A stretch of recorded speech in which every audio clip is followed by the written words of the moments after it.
CADEFI les da la más cordial bienvenida al evento de hoy. Comenzamos.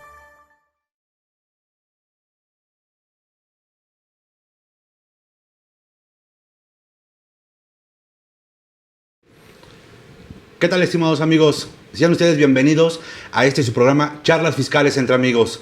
Y pues hoy me siento bastante complacido de primera instancia por el tema que vamos a platicar con dos grandes invitados que ya hasta parece rutina, particularmente con una de ellas. Sin embargo, pues realmente para mí es un honor estar con estos dos buenos profesionales y me gustaría de primera instancia presentarlos y pues obviamente agradecerles que hayan aceptado esta invitación.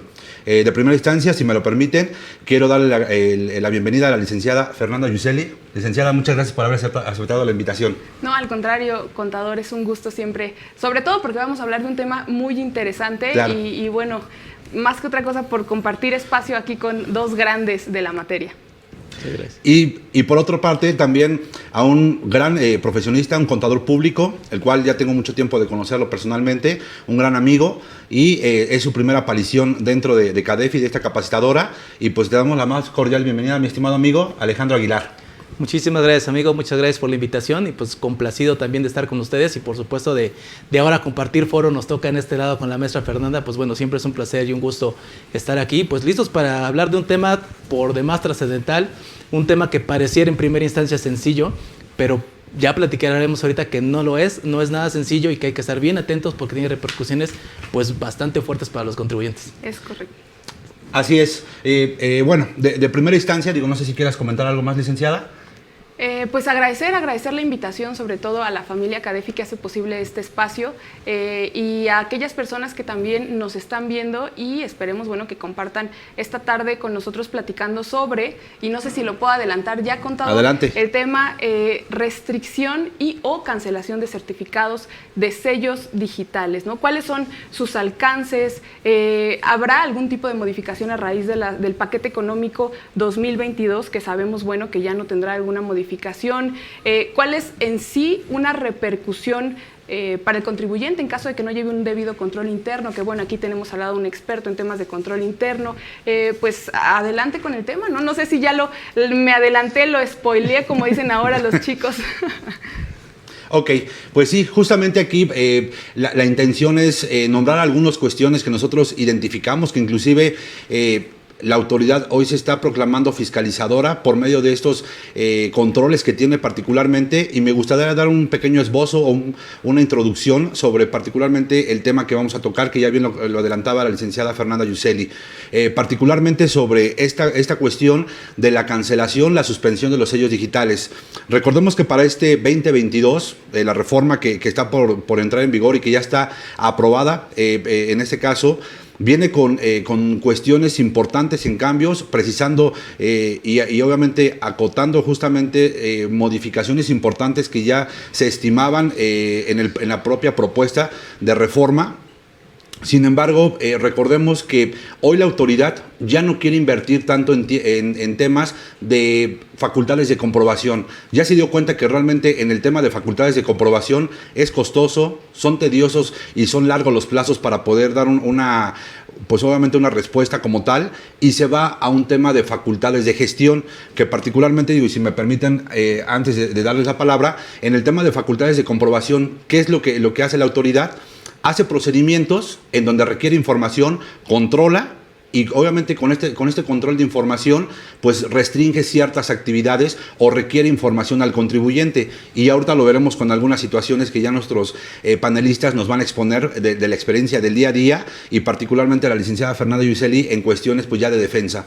Y sin más preámbulo, pues me gustaría de primera instancia saber cuáles son sus precisiones o la situación que ustedes prevén para este 2022. Si me permites primero, contador, a la licenciada Fernanda Giuselli. Ya lo vamos a dejar hablar, contador. Okay. Ya, Adelante, miren, por favor.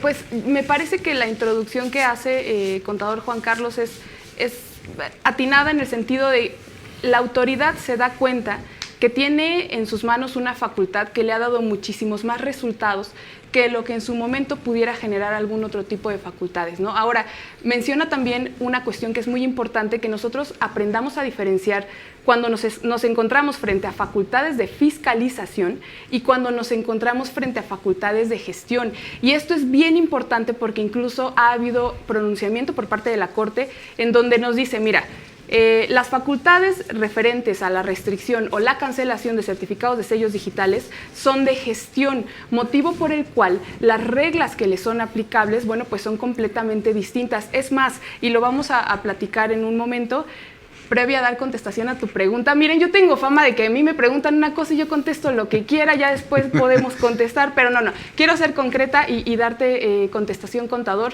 Entonces, la autoridad se da cuenta, ya muy bien lo apuntaba, que pues no tiene que pasar este plazo de 12 meses en donde tiene visitas, ¿no? Donde se levantan actas parciales, me refiero a una visita domiciliaria, y simplemente con yo lo manejo como un switch, el bajar un switch, bueno, pues pone al contribuyente en serios apuros porque ya no puede, y seguramente nos lo va a explicar el contador, ya no puede facturar, ¿no? Entonces ya no puede llevar a cabo esta actividad principal que a su vez genera que pueda desarrollar sus actividades económicas. De lo contrario, si yo no puedo facturar, si la contribuyente no puede facturar, bueno, pues no va a haber un cliente, un proveedor, mejor dicho, que se arriesgue, ¿no? a celebrar actividades económicas. Entonces, recapitulando rápidamente, número 1, son distintas las facultades por parte de la autoridad.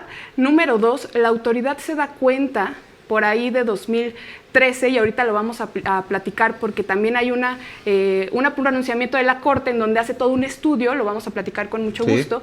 Entonces la autoridad se da cuenta de esto, y fíjense qué pasa con los certificados de sellos digitales.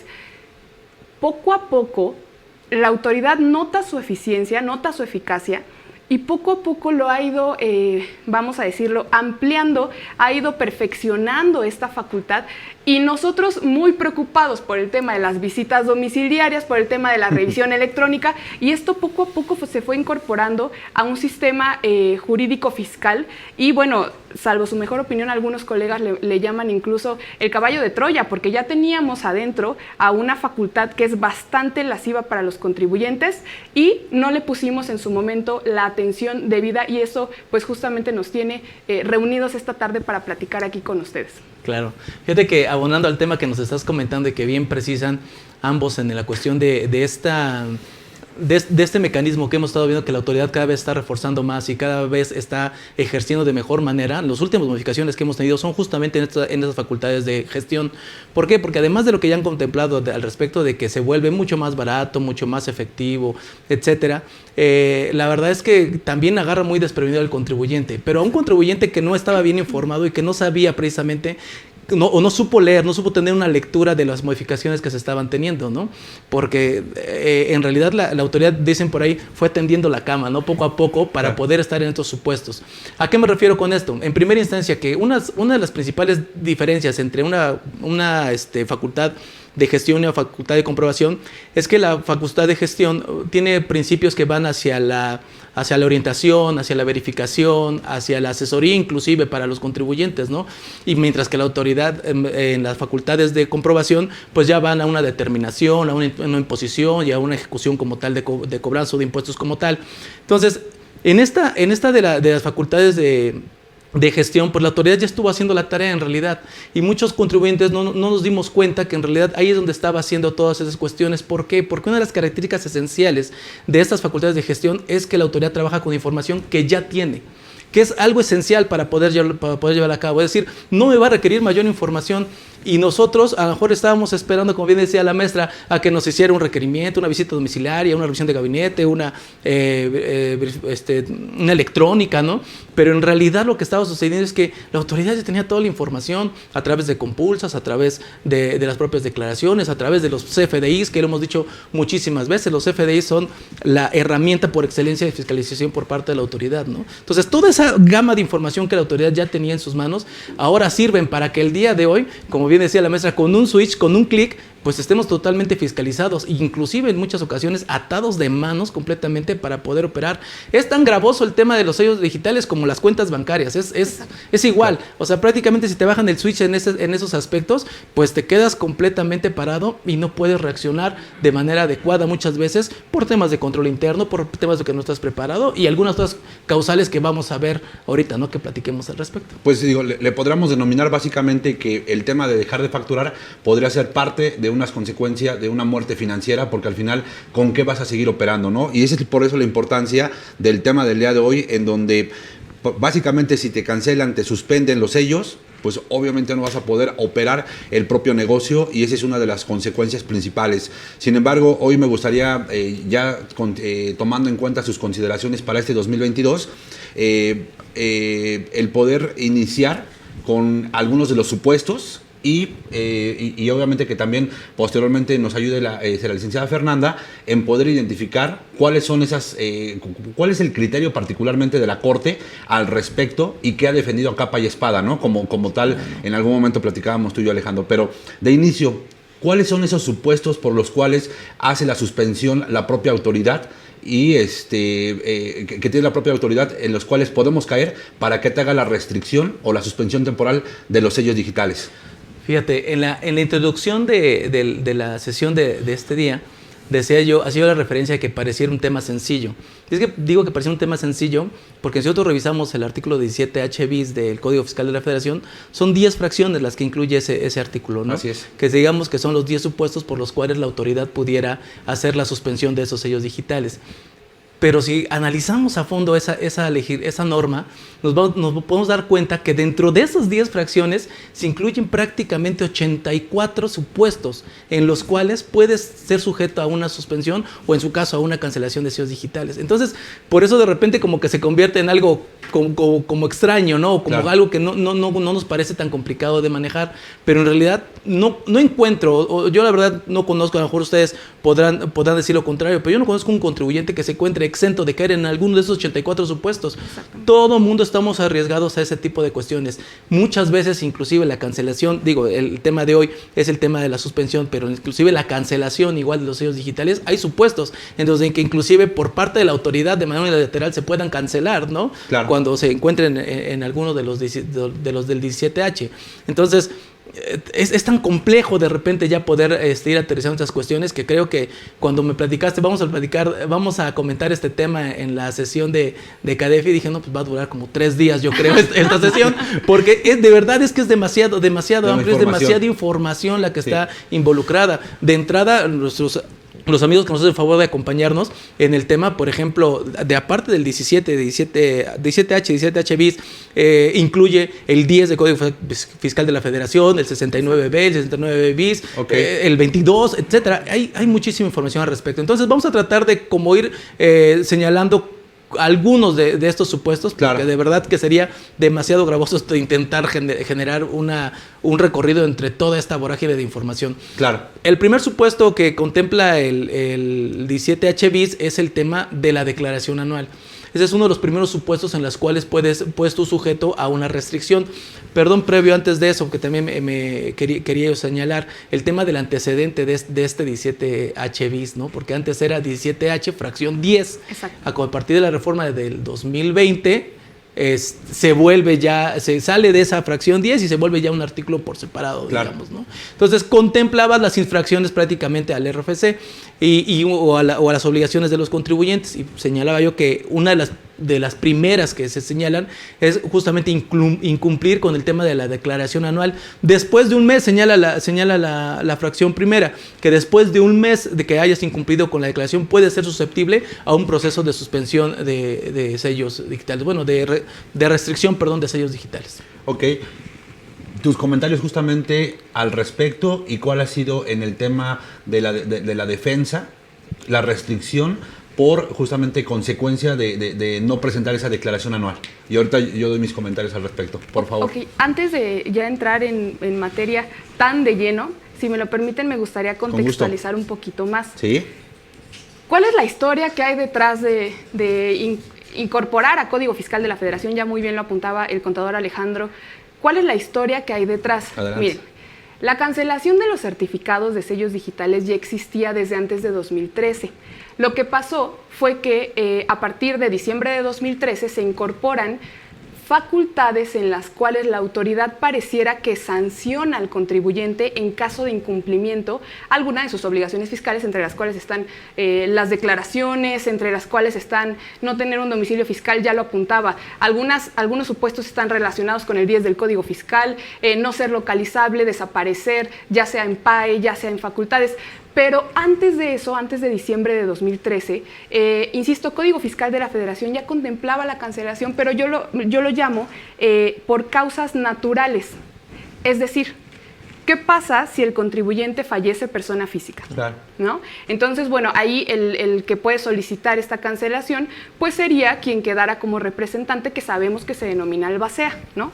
Bueno, ¿qué pasaba cuando el propio contribuyente de forma unilateral le decía a la autoridad, oye, ya quiero que me canceles mis certificados, ¿no? Ya, se acabó.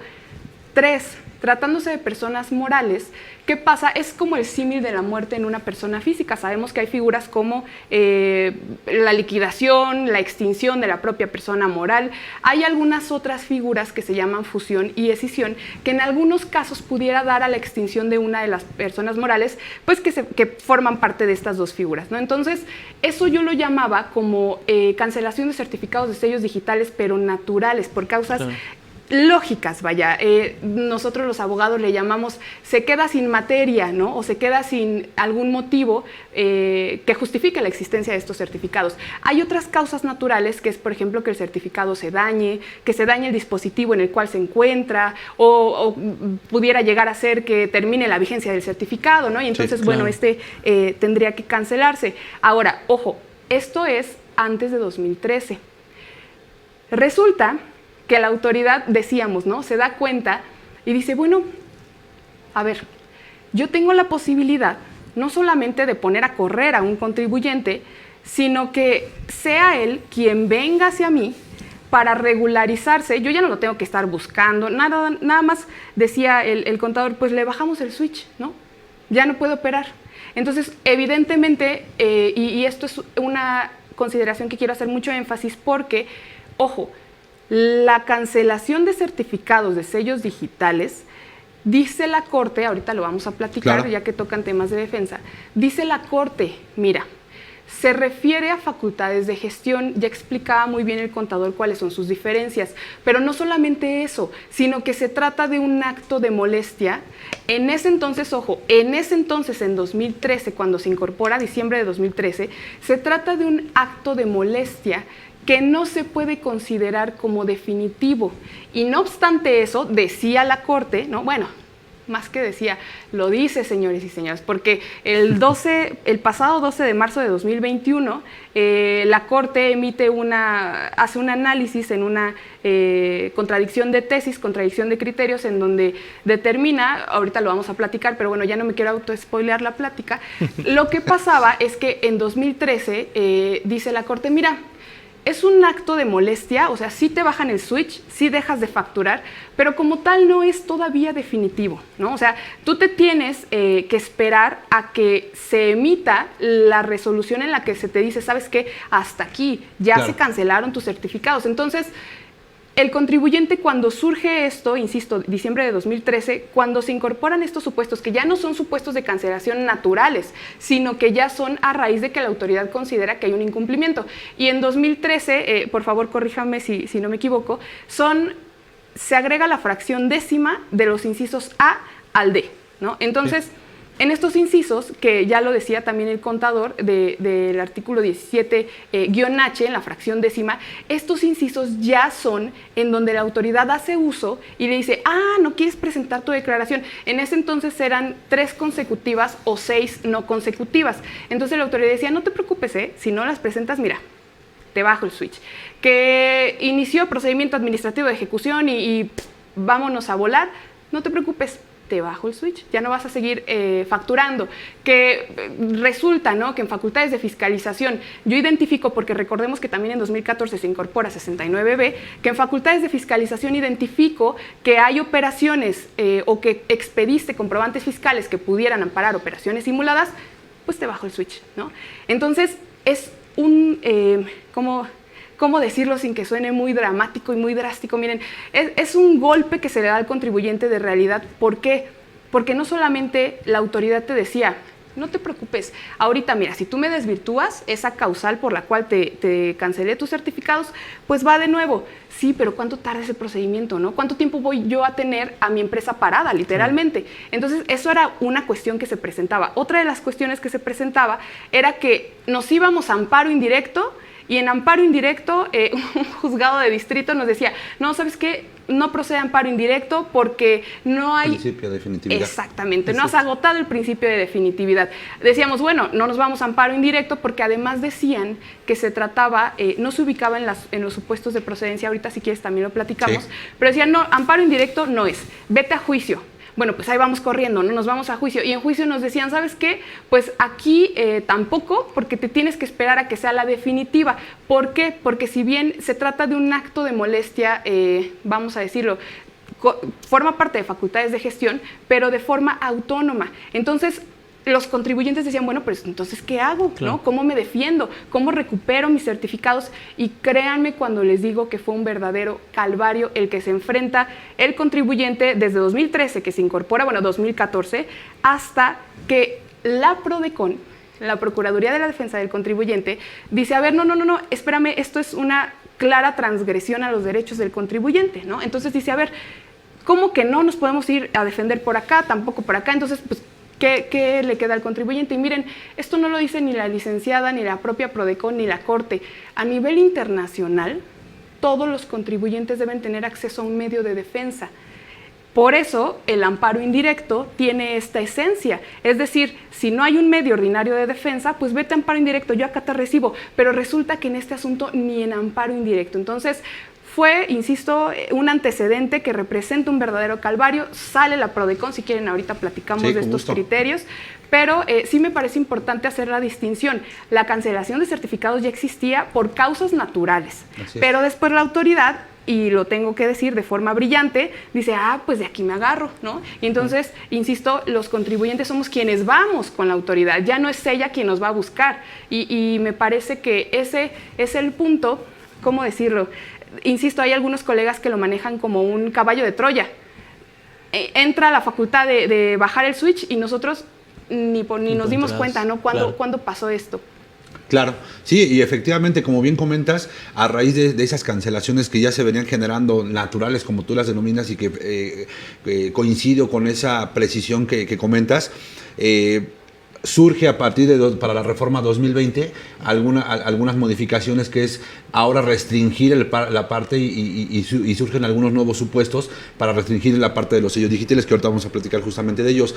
Pero ¿por qué le llamamos a la charla fiscalización? Porque justamente te obligan a que ya presentes información, a que presentes la declaración, a que forzosamente hagas algo para que ya la autoridad tenga elementos y pueda inclusive ya ejercerte facultades de comprobación, porque ¿qué va a pasar en el tema de las declaraciones, por ejemplo, anual, que bien comentabas, que la presentaras en cero, y sin embargo, que sí tuvieras operación, o que, ¿sabes qué? No la voy a presentar simplemente, ¿no? Entonces, ¿por qué te obliga? Pues si no la presentabas, porque ahora sí, por medio de la cancelación de los sellos, ahora sí te va a obligar a que la presentes, si no, te quita nuevamente el derecho de poder seguir facturando, ¿no? Entonces, claro, justamente por eso quisimos nombrarle a la charla la fiscalización, porque te forzan a que hagas la presentación de dichas declaraciones, como en el primer supuesto, para que la autoridad ya determine que inclusive hasta si no presentas información falseada, te pueda hacer la determinación de un crédito fiscal con la información que ya tiene él, ¿no? Digo, no sé qué opinas. Totalmente de acuerdo. Y fíjate que tocas una fibra sensible de los contribuyentes, porque nosotros recientemente inclusive tuvimos el caso justamente de una persona física a la cual le hacen la restricción de los sellos digitales justamente por no tener presentada la declaración anual. Y entonces el contribuyente lo que hace en automático es decir, no tengo contabilidad, no tengo información, preséntela en ceros. Y es como un reflejo natural, ¿no?, de los contribuyentes. Pues cumplo y presento mi aclaración y listo. Ahorita vamos a platicar del proceso, cómo se lleva a cabo, ¿no? Pero presento mi aclaración y listo. Pero ¿cuál es la sorpresa? Que inclusive el hecho de presentar declaraciones de manera errónea, con información falsa, que no coincida con los FDIs, también es un supuesto en la cual te restringen los sellos. Entonces, pues no sales de una y te vas metiendo a otra, ¿no? Entonces esas soluciones express, esas soluciones rapiditas, no funcionan tampoco. No ese es el proceso. Realmente lo que busca la autoridad a través de estas facultades es que haya un aseo verdadero administrativo de los contribuyentes, un cumplimiento efectivo, y pues que si no lo hay, pues como bien dice la maestra Fernanda, bajamos el switch y yo solito me voy a ir a presentar, ¿no?, a la autoridad, si claro. Es que nos interesa. Digo, y aquí valdría la pena que inclusive si esta charla no nos da para abarcar el comentario de todos los comentarios, digo, podemos, yo creo que estaría abierto a hacer una segunda charla, porque yo creo que no nos va a dar para una sola charla, ¿no? Entonces, digo, con esa calma yo les pediría que abarcáramos paso por paso, que nos fuéramos paso por paso para abarcar y documentar y explicar de mejor manera, para que tanto el empresario,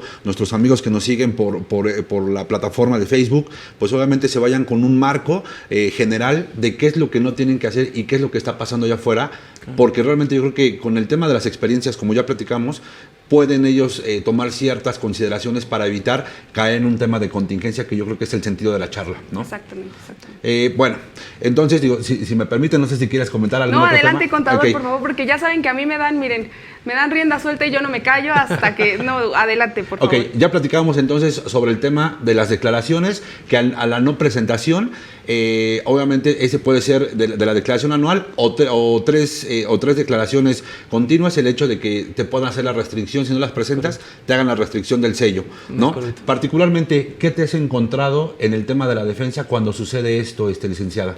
Uy, hay criterios bien interesantes, muy interesantes. Miren, de entrada, aquí quiero también lanzar una recomendación para todas las personas que nos están viendo. Como bien lo dices, si algo se pueden llevar de estas pláticas es qué no hago para caer en esos supuestos, ¿no? O cómo protejo o blindo dentro de la medida de lo posible, claro está, porque nadie está exento de que, ya lo decía el contador, nos remite, miren, es que de verdad que yo he dicho que ahora uno respira cancelación de certificados de sellos digitales. De verdad, cuando ya bien lo apuntaban, no nos daría tiempo de acotar todos los supuestos que pueden dar origen a la cancelación o a la restricción temporal. Entonces, insisto, una recomendación que quiero hacerles es que la Procuraduría de la Defensa del Contribuyente, a quien en temas administrativos, créanme que le tenemos mucho cariño, porque es un órgano que sirve de mucha ayuda a los contribuyentes. Bueno, pues ellos han obtenido ya varios criterios bastante importantes que, si bien es cierto, ojo, no son obligatorios para ninguna autoridad del país como tal, pero sí nos dan mucha luz respecto a cuáles asuntos y en qué sentido se han ido ganando y abriéndole camino, bueno, al respeto de los derechos del contribuyente. Tiene, déjenme decirles, insisto, bastantes criterios muy interesantes y que en la práctica a nosotros nos han ayudado para basar nuestros medios de defensa. Claro. Hay, por ejemplo, uno muy recurrente, un acto de autoridad en el que, a raíz de la restricción temporal de certificados de sellos digitales, se hacen requerimientos de información, o también se ha presentado el caso en donde no se ubica, por ejemplo, si el contribuyente no tiene en un domicilio la realización de sus actividades. Voy a poner un ejemplo muy burdo que, bueno, es real, pero para que todos estemos en contexto, un contribuyente que lleva a cabo obras, ¿no? Entonces, construcción. Entonces resulta que llega la autoridad y se da cuenta que en ese lugar en donde tenía registrado, bueno, pues no había ni máquinas, no había material, no había las personas que en algún momento lo pudieran ya sea transportar o hacer uso de este material. No había nada más que un domicilio en el cual se encontraban, bueno, pues temas de escritorios, computadoras, papelería, etcétera. Entonces, a raíz de esta circunstanciación, porque ojo, y este también es bien importante tratándose de defensa, todos los supuestos que den origen a la cancelación o a la restricción temporal deben estar debidamente motivados. ¿A qué se refiere? Que la autoridad me debe explicar pormenorizadamente el por qué se dio la restricción o el por qué se dio la cancelación. Entonces, cuando les comentaba en este ejemplo, que pudiera parecer muy burdo, pero me parece bueno para temas didácticos, Resulta que la autoridad circunstancia que en ese domicilio no se llevaban a cabo las operaciones del contribuyente. Ahora, yo quiero lanzar una pregunta al foro. ¿El domicilio fiscal es de una persona moral? ¿Es donde se llevan a cabo sus actividades o donde está la administración de la persona moral? Donde se toman las decisiones, particularmente desde mi punto de vista. Totalmente, sí, donde está la administración y se toman las decisiones de la compañía. Exactamente, y eso no lo dice ninguno de nosotros, eso lo dice el 10 del Código Fiscal de la Federación. Entonces, cuando se allegan de estas constancias, bueno, pues se advierte que la autoridad trata, y esto repito, se da mucho en la práctica, la autoridad trata de meter a como dé lugar en una causal lo que pasa en la realidad o lo que pasa de hecho, lo trata de forzar su ubicación en alguna de las causales que puedan dar origen a la cancelación o a la restricción. Entonces, cuando nosotros vemos esta constancia, bueno, evidentemente no se ubica dentro de los supuestos y eso es un punto muy importante a impugnar, o lo que en su momento se habrá de manifestar en el documento mediante el cual yo trate de desvirtuar ese supuesto en el que me ubiqué de restricción temporal.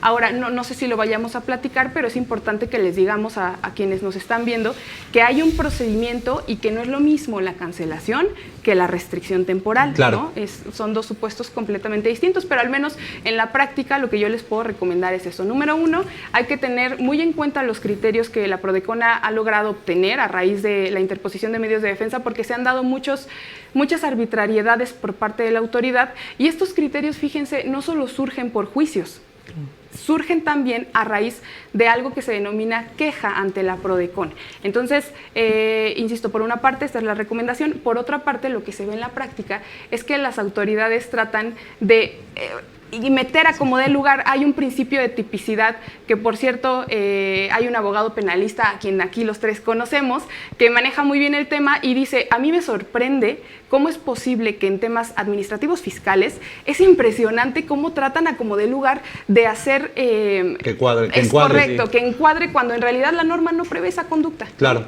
sí, y hablando ya de tipicidad, digo, no soy abogado, pero al final debe de ser el tipo penal exacto para poder aplicar justamente un tipo penal, ¿no? Digo, hablando una de consecuencia, una ¿no? consecuencia, exactamente. Y bueno, retomando justamente el tema que hablaba sobre el 10 del Código Fiscal de la Federación, que habla sobre el domicilio, me gustaría retomarlo y adelantarnos un poquito, y ahorita retomamos más o menos en el orden que lo tenía contemplado, pero justamente, fíjate, nada más imagínate que derivado de la contingencia, vaya el SAT a una verificación de domicilio y todos estén en home office y te diga, oye, pues aquí nadie opera. Claro. O sea, y hubo consecuencias reales de que hubo cancelación de sellos simplemente porque no había estructura para lo que operaba la empresa. Sí, pero, nosotros tuvimos un caso así. Digo, y es real, o sea, es real que derivado de la consecuencia de la contingencia, pues obviamente ¿quién estaba? Posiblemente la secretaria, y se rolaba con un par de 2 secretarias más a la semana, y posiblemente el mensajero y alguien administrativo. Nada más, ¿no? Sí, claro. Todos los demás estaban en home office, llegaba la autoridad y te decía, oye, ¿sabes qué? Vengo a hacer una verificación de domicilio. Te pedían que estuviera, pues obviamente, que la atendiera de preferencia el representante legal o alguien que realmente estuviera al cargo de las decisiones o de la administración de la empresa, que hubiera personal, que hubieran los activos. Y si por ejemplo, no tienes activo y todo lo arriendas. Sí, claro. ¿No? Entonces, realmente no podrías acreditar que efectivamente tú estabas operando en ese momento, y que todo el consejo de administración o donde se toman las decisiones, pues no estaba en ese momento porque todos estaban de home office, ¿no? Posiblemente el home office de los socios o del consejo de administración lo estaban haciendo en una playa, en una casa de descanso, y pues realmente la empresa le cancelaron los sellos, le perjudicaron en ese sentido en cuestión de no seguir facturando, y las consecuencias cuáles fueron, pues que le empezaron a pegar en el tema de la facturación y del ingreso que pudo haber percibido. Entonces, son de las consecuencias reales que desde mi punto de vista la autoridad no ve más allá para poder ver las consecuencias que genera el no tener un criterio muchísimo más amplio y actuar rajatabla. Como ya decían, de por sí la niña chillona y todo ya la pellizcan, pues así es como realmente el SAT está actuando hoy en día, ¿no? Sí, claro. En donde respiras, cancelación de sellos. No respiras, cancelación de sellos. Y eso apenas me lo compartió un amigo, en donde me dicen, realmente por todo por todo, Claro. están haciendo la cancelación, ¿no? Entonces, ¿cuáles son tus comentarios al respecto justamente de este domicilio, Alejandro? Fíjate, quiero retomar y también a lo mejor abro un pequeño paréntesis en el tema, pero es que es algo muy, muy importante que acaba de señalar la maestra Fernanda, porque nosotros justamente apenas también tuve oportunidad de platicar con un exdelegado de la Prodecon y justamente platicamos de esta función tan titánica y tan loable también que hace el tema de la Prodecon. Y digo que a lo mejor abro un paréntesis en este tema porque justamente la autoridad al momento de ejercer sus facultades, ya sea de comprobación o ya sea de gestión, pero al momento de hacer alguna gestión, la autoridad, debemos de entender que la autoridad obedece un principio principal que es el de recaudación. O sea, ella va buscando recaudar, ¿no? O procurar que se haga alguna recaudación o meter dinero básicamente al Estado. El hecho de que exista una figura como la Prodecon lo que permite es que exista un mediador neutro en este tipo de cuestiones, ¿no? Porque la Prodecon en sí, como organismo autónomo, y también hacer mucho énfasis en el hecho de que este organismo, cuando yo me acerco a la Prodecon, no me acerco al SAT, no me acerco al gobierno federal, no, me acerco a un organismo completamente autónomo, de estructura y de decisión, que por tanto, como no tiene el interés único de generar recaudación, sino de aplicar la estricta legalidad, de apegarse a la norma, pues esto me permite que también la Prodecon verdaderamente vigile por nuestros intereses, porque sí, la autoridad en esa cuestión de que está buscando los efectos de la recaudación forzosamente, trata de encajar cuadrados en círculos y triángulos en cuadrados, ¿no? Y se vuelve súper complicado. El tema es que también las personas que nos hacen favor de seguirnos en esta transmisión sepan que existe un ombudsman de fiscal, ¿no? Que es justamente esta Prodecon como protectora de los derechos de los contribuyentes y que aparte no la dejemos morir. Eso, si me lo permiten, qué comentario más atinado y sobre todo que miren que a muchos la verdad sí nos pesa y sí ponen el dedo en la llaga, porque a raíz de un acuerdo que se emite en marzo de 2020 en donde se da le llaman esta famosa... ¿Austeridad? La austeridad, ¿no? La famosa austeridad. Este acuerdo se establece que se va a recortar el presupuesto de algunas instituciones pues, que reciben ingresos públicos, ¿no? Vaya. Entonces, resulta que en este mismo acuerdo se establece que aquellos organismos que su principal función sea la defensa de los derechos humanos, no van a sufrir este recorte presupuestal. La pregunta aquí sería, bueno, antes de eso, la siguiente premisa es que a la Prodecon se le recortó el presupuesto y es un recorte drástico, si me lo permiten, me parece que el 75%.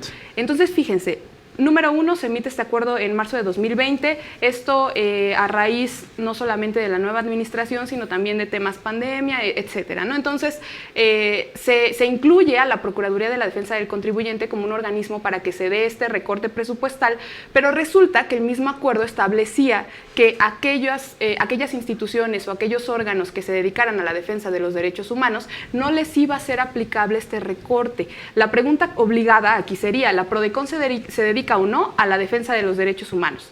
Totalmente. Sí. Por supuesto Totalmente. que sí, ¿no? Y no basta irnos a su ley orgánica, basta, bueno, hay también otra discusión entre si los contribuyentes tienen o no derechos humanos, eso ya está más que superado, sí los tienen. La cuestión aquí radica en que se le hizo el recorte presupuestal, insisto, no obstante, que se establecía esta excepción para aquellos órganos que pues defienden los derechos humanos, en este caso del contribuyente. Eso es un tema que a la fecha es poner el dedo en la llaga. La segunda cuestión es que no sé ya cuánto tiempo tenemos sin que la Prodecon tenga un titular. Es decir, tenemos una Procuraduría sin cabeza que lidere a este gran organismo y que, insisto, no solamente a nivel contribuyente, sino incluso a los propios asesores particulares, nos ha dado bastante luz respecto a cómo, pues ya sea acudir a un medio de defensa o plantear argumentos o algunos antecedentes que sirven para obtener un resultado favorable, etcétera. Entonces, la Prodecon, muy bien lo dijo el contador, no dejemos morir a la Prodecon, que créanme cuando les digo que no solo directamente al contribuyente, sino incluso nosotros, asesores particulares, podemos hacer uso de la Prodecon. ¿Y esto a través de qué? A través de una queja, que bueno, si nos da tiempo igual podemos platicar los beneficios de esta queja, que muchos tienen que ver en temas de certificados de sellos digitales. Perfecto, muy bien. Maestra, perdón, para cerrar el comentario también de la maestra en la pregunta de que si tiene que ver o no con derechos humanos, tan tiene que ver que fíjate, la modificación que hizo al Código Fiscal de la Federación para darle entrada a la Prodecon se dio en el 2004. Claro. Y la Prodecon abre sus puertas realmente a los contribuyentes en el 2011, coincidentemente con la reforma constitucional en materia de derechos humanos que se hizo en México. Exactamente. Entonces, tan tiene que ver que tuvo que haberse acatado a través de la reforma constitucional el hecho del nacimiento de la Prodecon y ya que abra sus puertas al público. Perfecto, pues muy bien. Te comentaba, con el tema del domicilio fiscal, alguna precisión, alguna situación que tú detectes, digo, porque vemos, por ejemplo, inclusive también con cuando los contribuyentes no están como no verificados, también que encontramos una situación de suspensión temporal. Sí, ¿no? Digo, claro. ¿qué me puedes decir al respecto, por favor? Fíjate que también en ese tema nosotros tuvimos recientemente un caso porque muchas veces los contribuyentes tienen la falsa idea de que cuando imprimen su cédula de identificación fiscal y aparece su domicilio ahí descrito, creen que ese ya significa que su domicilio está aceptado, verificado y todo por parte de la autoridad.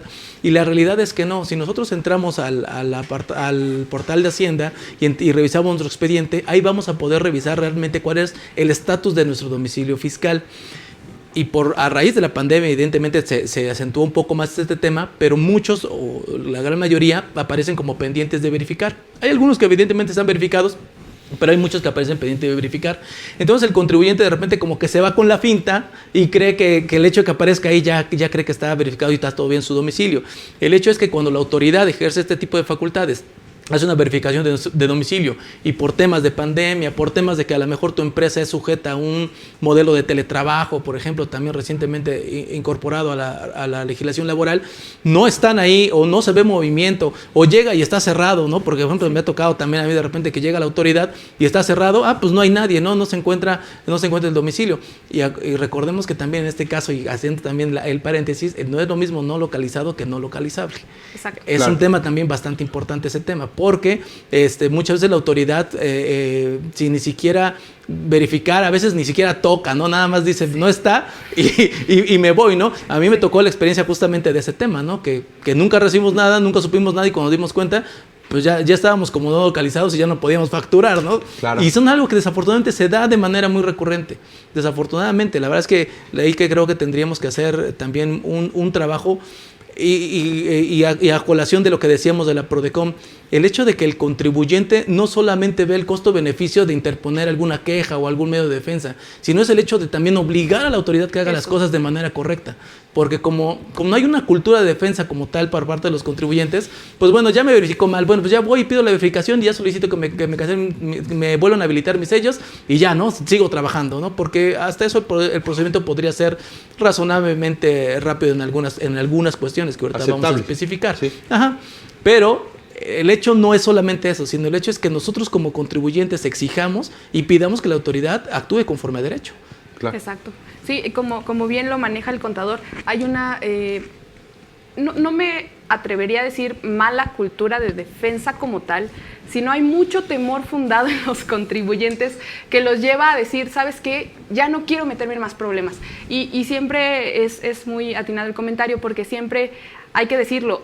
Cuando nosotros somos o sufrimos algún tipo de arbitrariedad por parte de una autoridad y no hacemos valer los medios de defensa, que ojo, no estamos exigiendo nada más allá que observen nuestros derechos. Y si no lo hacemos, entonces, si ustedes pensaban que el mensaje que le dan a la autoridad es no quiero tener más problemas, déjenme decirles que el mensaje que la autoridad recibe es hazme lo que quieras, que yo me voy a dejar. Y nunca me voy a quejar. Entonces se siguen cometiendo, exactamente, se siguen cometiendo actos arbitrarios y bueno, no hay un freno como tal que se le ponga a la autoridad y esos frenos se obtienen justamente por parte de las sentencias que emite ya sea el Tribunal Federal de Justicia Administrativa o por parte de aquellas que emite un juzgado de distrito en amparo indirecto o incluso en amparo directo, que al final del día podemos tener hasta tesis aisladas o jurisprudencias y eso es el freno que le vamos poniendo a la autoridad. Si no se hace, entonces van a pasar este tipo de cuestiones que déjenme decirles, la realidad supera la ficción. Ahorita vamos, yo creo que a platicar casos concretos, ¿no?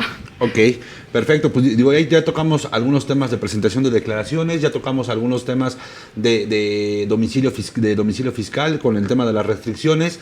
¿Alguno que quisieran abondar o gustan que pasemos al siguiente punto que iría encaminado básicamente cuando el contribuyente desaparece, cuando tiene un PAE, ¿no?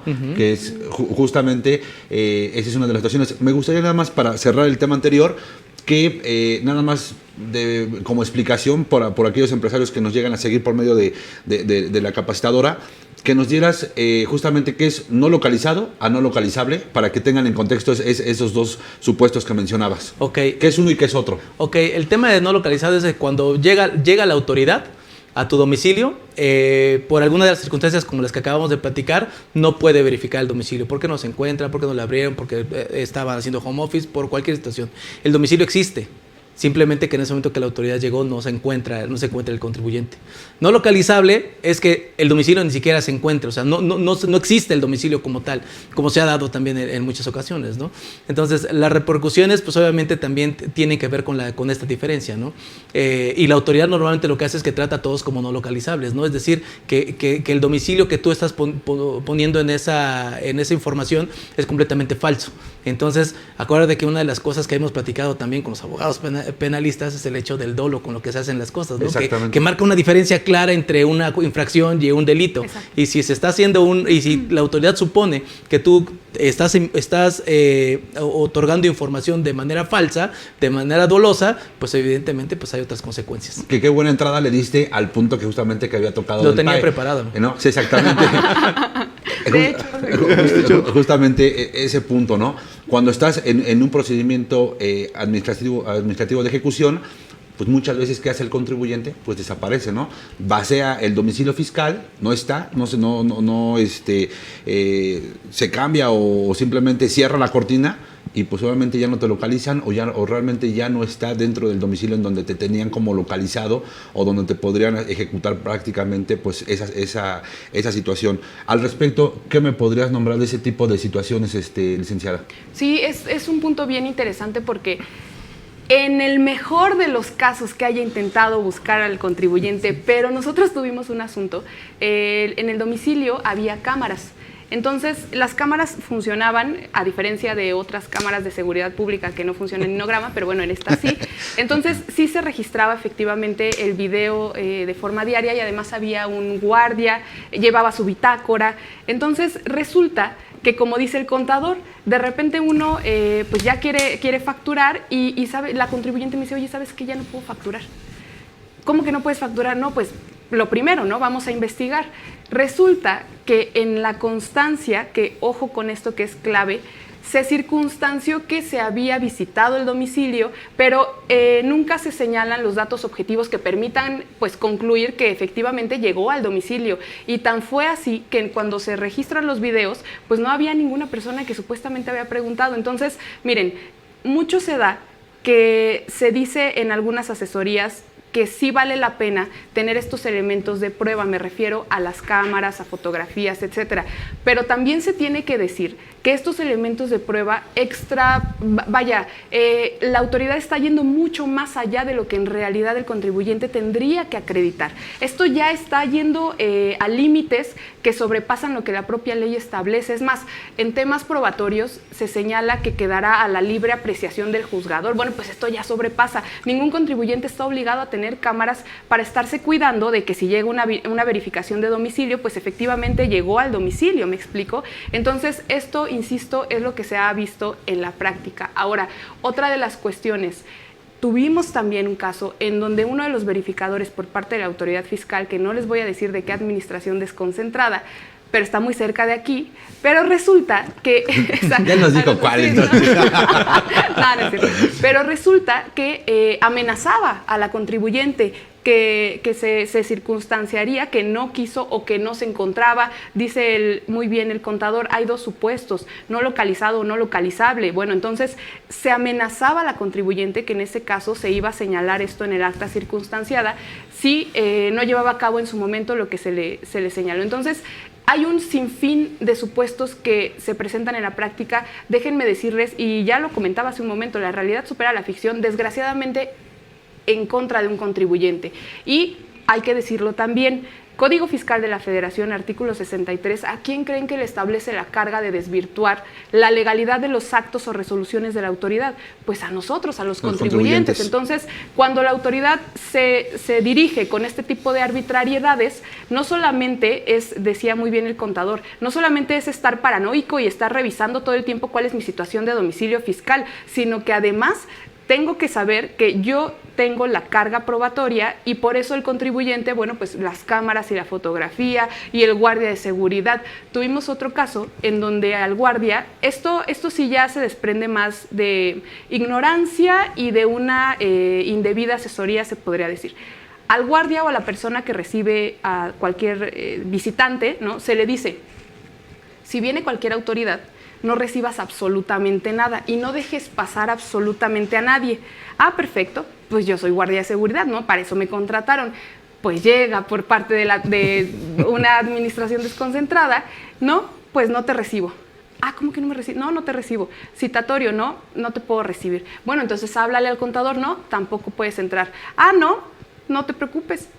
Switch, ¿no? Entonces, hay dos supuestos. En uno, claro que tenemos actos arbitrarios por parte de la autoridad, pero algunos otros problemas, y son bastantes, se desprenden por una falta de información o por una indebida información. Entonces, en ambos casos, creo que vale bastante la pena que estemos al pendiente de cuáles son las modificaciones, de cómo puedo blindar, del control interno. Decía hace un momento el contador, perdón.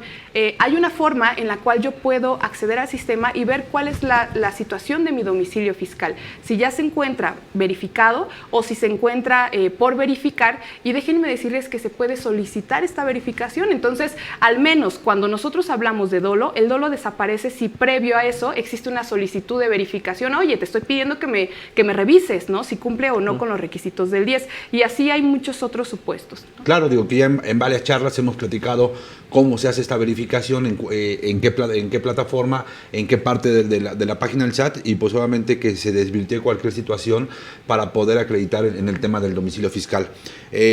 Inge, no sé si tengamos ahí algunas preguntas, y si no, invitar a nuestros amigos que están por medio de redes sociales, a invitarlos a que pues efectúen las preguntas que tengan duda, y obviamente para que nosotros las podamos acrecentar o las podamos resolver, ¿no? Claro, en determinado momento. Efectivamente, miren, siempre lo compartimos, contador, te consta, tuvimos el gran gusto y honor que nos acompañaras en una transmisión desde Cuernavaca, Morelos. Claro. Siempre les decimos, de verdad, los invitamos a que nos hagan llegar sus dudas en vivo. Tener a 3 especialistas a nivel nacional reunidos en un mismo espacio para resolverles sus dudas, que nos hagan llegar, dice un colega, bueno, ni en asesoría damos tanta información.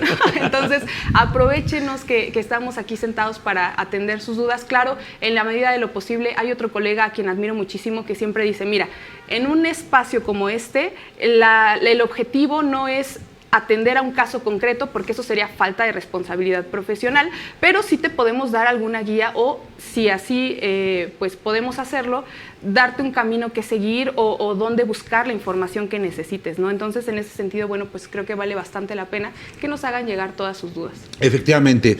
Bueno, pues ya platicamos sobre las declaraciones, sobre el tema del domicilio y sobre temas, y ya expuso aquí la licenciada Fernanda, 2 casos particularmente cuando desaparece en un PAE, ¿no? Inclusive en un procedimiento administrativo de ejecución.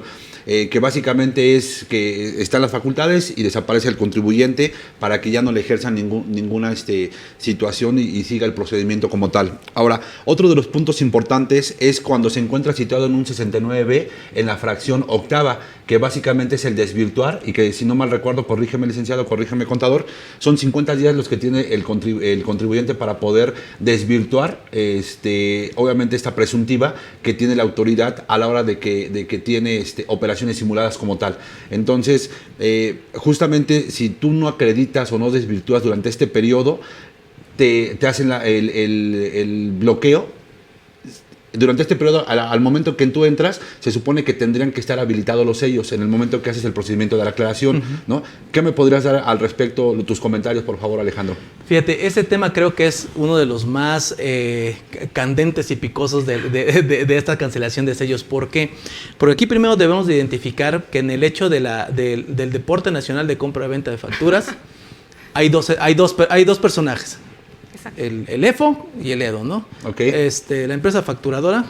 Yo cuando di el EFO pensé que era empresa fantasma, pero no, es empresa facturadora. Y el EDO, ¿no? Que es la empresa que deduce.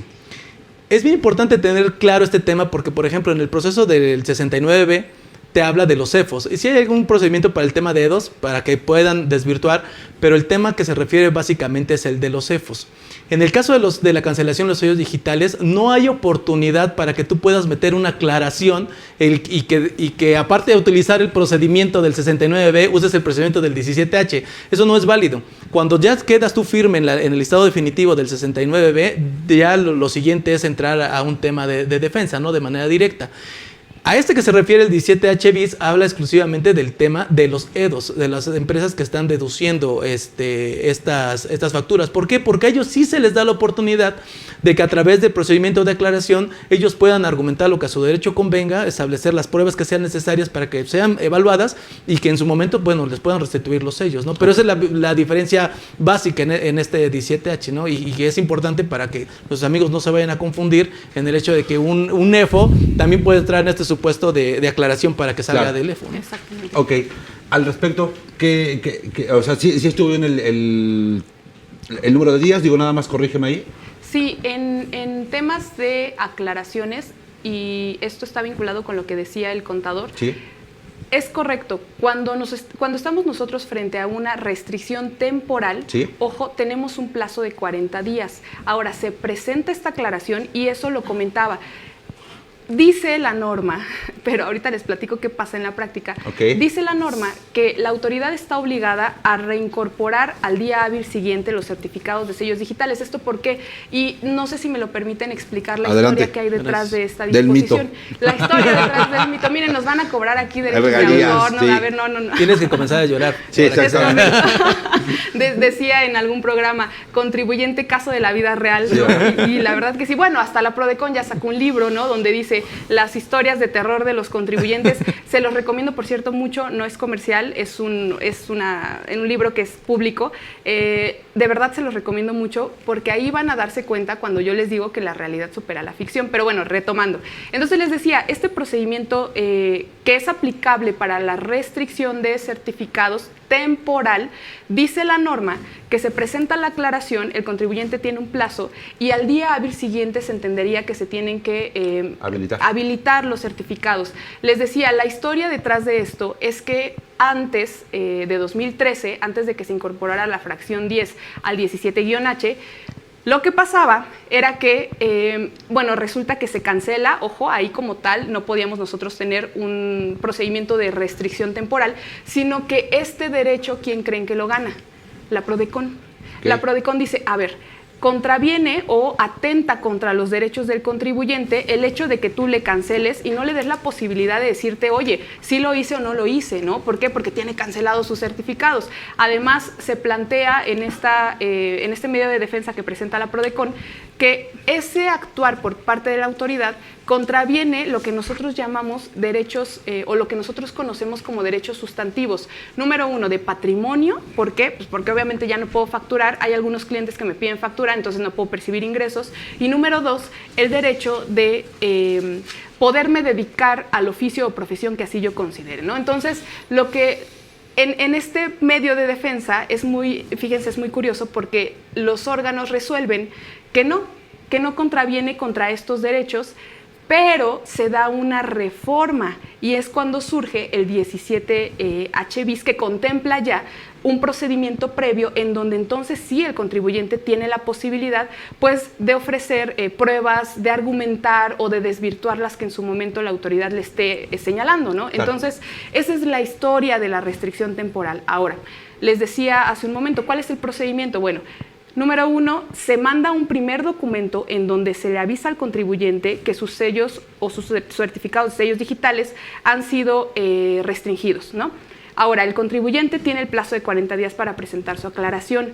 Una vez que presenta esta aclaración, insisto, la autoridad se entendería que está obligada a restituir sus certificados al día hábil siguiente dentro de las 24 horas.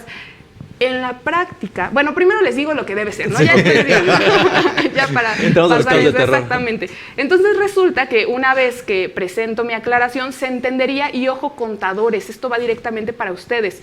Eso es defensa del contador, ¿eh? Ojo, eso que ustedes presentan en este documento denominado aclaración es el primer paso de una defensa que en su momento se podrá plantear por parte de los abogados fiscalistas. Entonces es bien delicado lo que ustedes señalan o lo que ustedes argumentan, porque nos hemos topado con casos en donde se dan confesiones expresas de que el contribuyente efectivamente incurrió en la conducta que se considera infracción. Entonces, bueno, ahí ya complica nuestra defensa, ¿no? El tema aquí, y regreso rápidamente, es en este procedimiento se presenta la aclaración, se entendería que se deben restablecer al día siguiente y la autoridad tiene un plazo de 5 días para requerir en caso de que considere que lo que presentó el contribuyente no es suficiente para poder analizar. La autoridad puede requerir, y aquí a su vez se abre una oportunidad especial, y yo lo veo así como tal, como una oportunidad. Si para la autoridad, ojo, si no me requiere la autoridad y resuelve en el sentido de que no logré desvirtuar este supuesto y no me requirió, entonces ahí se abre un argumento en defensa. ¿Por qué? Porque yo puedo plantearle a la autoridad en un juicio que debió haberme requerido si consideraba que hacía falta información. Ahora, esto independientemente, bueno, esto es defensa. ¿Qué pasa? Me requiere en el plazo de 5 días, tengo que brindar esta información, y a partir de que la autoridad considera que tiene todos los elementos, tiene un plazo de 10 días para emitir una resolución. Ese es el procedimiento. Ahora, una vez que emite la resolución, si esta resolución no me favorece y me dice, ¿sabes qué? No desvirtuaste el supuesto, bueno, pues entonces ya me podré ir yo a un medio de defensa, ¿no? Ese es el panorama, vaya, el panorama general, exactamente. Sí. Ok, pues yo creo que ahí ya partiendo justamente de esta situación del supuesto del párrafo octavo del 69, ya nos dio un panorama extenso, la licenciada Yu Fernanda, y me gustaría pasar a algunas preguntas de nuestros seguidores para poderlas atender, si me lo permiten. Inicio con la primera pregunta, y si alguno de los dos la quiere constar, adelante. Dice Patti S. San, saludos, una pregunta. ¿Los contribuyentes listados del 69 pueden tramitar su firma electrónica y sus sellos digitales, me imagino? Hasta el momento yo tengo contemplado que sí, excepto con la reforma 2021, que se viene y que se estima que si están dentro de un procedimiento les van a restringir el poder hacer el trámite de los propios sellos como tal. Sí, y aquí, si me lo permiten, agregaría otra cuestión. Patti S. San, si nos puedes mandar esta parte del contexto para poder entender tu pregunta. ¿Te refieres a un contribuyente a quien se le cancelaron derivado del 69B, o te refieres a un contribuyente que se enlistó en 69 y, bueno, posteriormente quiere tramitar? Es decir, esta parte del contexto, si nos lo puede hacer llegar, porque de ahí varía la respuesta que nosotros te podamos dar. Otra cuestión que muy bien señala el contador Juan Carlos, y estas reformas fiscales 2022. Sí. Se viene complicado porque se introduce una posibilidad de la autoridad de que ya no se den de alta personas. Otra cuestión, Patti, si nos lo puedes manejar, si estamos hablando de una persona física o de una persona moral también cuando te refieres a contribuyentes. Bueno, lo que pasa aquí es que a raíz de reformas fiscales 2022, ya la autoridad está volteando a ver a las personas físicas que componen a una persona moral. Así es. Entonces, ya sabemos que no va a tener ninguna modificación. El Senado en un tiempo récord aprobó este paquete económico que se le planteó, pero bueno. Y miren, aquí uno viene a sacar todas estas quejas que tenemos, ¿verdad? Todo esto que hay detrás, aquí uno viene a platicarlo, pero bueno, el punto aquí radica en que se publicará, claro, estas modificaciones, pero eso implica que si un contribuyente, me refiero, persona física, quiere formar parte o quiere ser representante legal de una persona moral, no se le podrán expedir, en su caso, ni firma electrónica, ni el tema de los certificados, bueno, pues porque las personas físicas que componen esa moral tienen algún problema en su estatus fiscal, ¿no? Vamos a llamarlo así. Particularmente los socios, ¿no? Es correcto. Que serían, obviamente, si, por ejemplo, ellos están en otras personas morales como socios y estas personas morales están dentro del listado del 69, lo que estima la ley es de que como ya prácticamente te puede empresar el nombre cualquiera, pues empezar a cerrar ese cantado en donde ya estas personas, aparte de que no cubren el perfil, que era algo que platicábamos en la sesión pasada, la autoridad está diciendo, bueno, que ya estás dado de alta en una empresa, ya aparecen 3, 4, pues de manera automática, si quieres aperturar otra, ya no te permito el poder darte de alta como socio, inclusive la restricción de los propios sellos para que no puedas operar, ¿no? Entonces son algunos de los cambios importantes que se vienen para 2022. Perdón, que nada más que para enfatizar ese tema, se hace referencia a los socios que tengan control sobre las personas morales, no todos los socios. Así es. De repente pues podemos tener muchísimos, solo los que tengan control en términos del propio código. Perfecto. Adelante, Alex, por favor. Dice Alejandra Trex, buenas tardes, gracias por compartirnos un tema tan interesante. Tengo una duda. ¿Consideran correcto solicitar como medida cautelar el desbloqueo de los sellos en lo que se resuelve un juicio de nulidad? ¿O consideran que contraviene el interés social? Ya que de no desbloquearse podrían causarse graves daños al contribuyente por la paralización de su actividad, ya que no puede facturar para sus clientes, y me refiero a juicio de nulidad porque amparo indirecto seguramente desecharía por no agotar el principio de definitividad, que es la que estabas diciendo. Sí, exactamente. De entrada, un saludo a Alejandra. Es abogada, se nota en cómo planteó su pregunta. Y por cierto, es una pregunta muy interesante. Ya dábamos alguna introducción hace algunos minutos. Y mira, Alejandra, te lo puedo contestar, si me lo permiten, de forma personal y lo que ha resuelto la propia autoridad, ¿no? Que obviamente no van de la mano. De forma personal, claro que se contraviene los derechos del contribuyente, y yo quisiera señalar dos específicamente: el previsto por el 5 de la Constitución Política de los Estados Unidos Mexicanos y el tema patrimonial. Es decir, sí, claro que afecta, claro que impacta en temas patrimoniales. Eso es lo que opina la licenciada Fernanda. Por cierto, cualquier opinión es meramente a título personal, no forma parte de aquellas opiniones que pudiera tener CADEFI como capacitadora, ¿no? Creo que es importante decirlo, sí. Pero esto, insisto, es mi opinión personal. Ahora, ¿qué pasa con la autoridad y qué ha resuelto la Corte? Bueno, pues déjame decirte que la Corte resolvió que como tal no se contravienen estos dos derechos sustantivos, sino que se contravienen derechos adjetivos. ¿Qué quiere decir? Derechos que forman parte de un procedimiento. Entonces, con esa justificación es que no solamente se desechó en su momento el amparo indirecto, porque decía, no, es que no te ubicas dentro de los supuestos de procedencia, porque no es un acto de imposible reparación material. Es decir, es solamente parte del procedimiento, continúa, ofreces pruebas y en algún momento te pueden volver a reactivar tus certificados. Ojo, esto dijo la autoridad. Ahora, evidentemente, cuando nosotros nos vamos a la práctica, paralizas a cualquier entidad económica si no puede facturar, y créanme cuando se los digo, realmente se paraliza. Entonces, nosotros sabemos, a título, ¿cómo decirlo?, verdad de hecho. La verdad de hecho es que claro que se contravienen estos derechos del contribuyente. La verdad jurídica es lo que hasta el momento ha resuelto un tribunal, y bueno, pues nos dice que no aplicaría en este caso un tema de procedencia para que opere la suspensión. Ahora, yo aquí quiero plantear una cuestión que pudiera ser de defensa, pero quiero aprovechar que nos están viendo colegas abogados, porque creo que es un área de oportunidad bastante interesante. Miren, el tema de la suspensión, cuando nosotros interponemos un medio de defensa, y esto no me dejarán mentir, colegas, la suspensión se basa en el principio que maneja Alejandra, que no contravenga el interés social para que la autoridad te la pueda otorgar. Dice, mira, si yo te doy la suspensión y con eso contravengo a todos o le causo un perjuicio a todos, es decir, al interés social, bueno, pues no te la puedo dar, perdón. O sea, yo sé que podría ponerte en una situación de riesgo, pero no te puedo dar la suspensión. Ahora, resulta que en temas de garantías, y esto ya lo había planteado en un programa, en tema de garantía, recordemos que cuando nosotros nos peleamos con el fisco tenemos que garantizar pues justamente el interés fiscal, ¿no? Bueno, cuando se incorpora el juicio de resolución exclusivo de fondo, hay un artículo que dice, si te ubicas dentro de la procedencia para este juicio, no tienes que garantizar. Como en recurso de revocación, claro, no te preocupes, opera por ley. Entonces aquí yo plantearía esta pregunta. ¿Realmente se contraviene el interés social?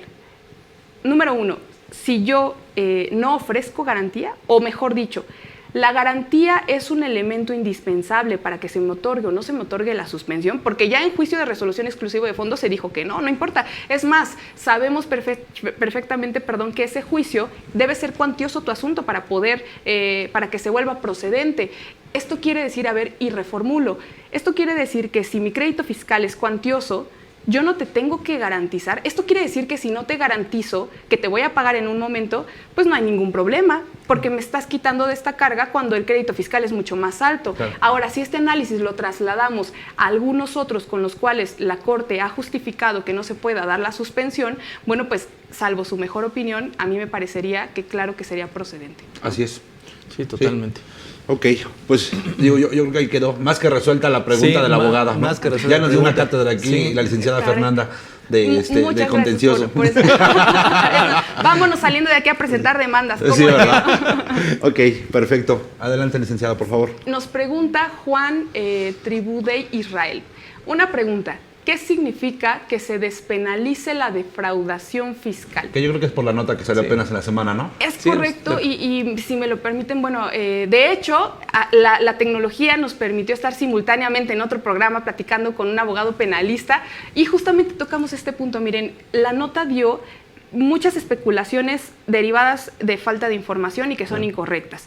Número 1, no hay nada a la fecha, no hay nada obligatorio que nos sirva o que que obligue a los tribunales, que obligue a los órganos judiciales a que no se aplique la prisión preventiva oficiosa. A la fecha no se ha resuelto esa acción de inconstitucionalidad. Solamente vamos a decirlo así, en términos que nos entendamos. Es como un adelantito. Le dieron un análisis. Claro que derivado de ese análisis se extraen argumentos bastante interesantes, porque hay ministros que dicen, no, es que es inconstitucional la prisión preventiva oficiosa. Pero ojo, no es que se despenalice la defraudación fiscal. El delito sigue existiendo. Lo que pasa es que miren, el artículo, y aquí no sé si puedo platicar de esto, adelante, porque no tiene nada que ver sobre...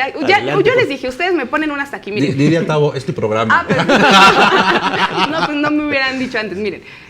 El artículo 19 de la Constitución Política de los Estados Unidos Mexicanos plantea vamos a decirlo, un listado de aquellos delitos a los cuales se les aplica la prisión preventiva oficiosa. Ahora, México tiene un sistema de justicia penal que es adversarial. ¿Qué quiere decir? Que tiene principios entre los cuales se incluye que todos son inocentes hasta que se demuestre lo contrario, que es la presunción de inocencia. Sí.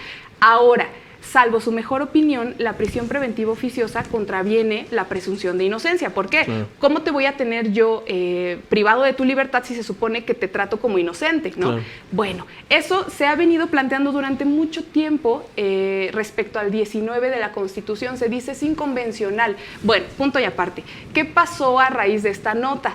Lo que pasó es que este 19 como tal remite a que todos aquellos delitos que contravengan la seguridad nacional también será aplicable la prisión preventiva oficiosa. Entonces nos teníamos que ir a otra ley, nos mandaba otra ley y en esa otra ley se establecían los delitos fiscales.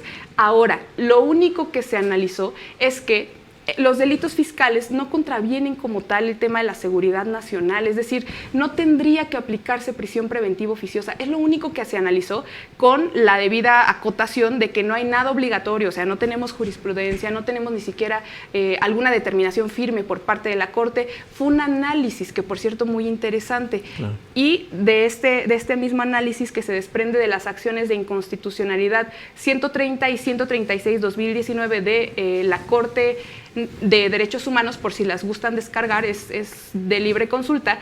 Estas acciones de inconstitucionalidad dan origen a que la Corte analice esto y todavía estamos en ese ínter, a ver qué se va a resolver. Hay también un tema bien interesante que aquí me imagino que todos conocemos a la ministra Ríos Farjat. Así es. Sabemos perfectamente que en 2019 ella era la titular del SAT. Bueno, pues ella fue una de las ministras que analizó esta reforma que se origina cuando ella era jefa del SAT.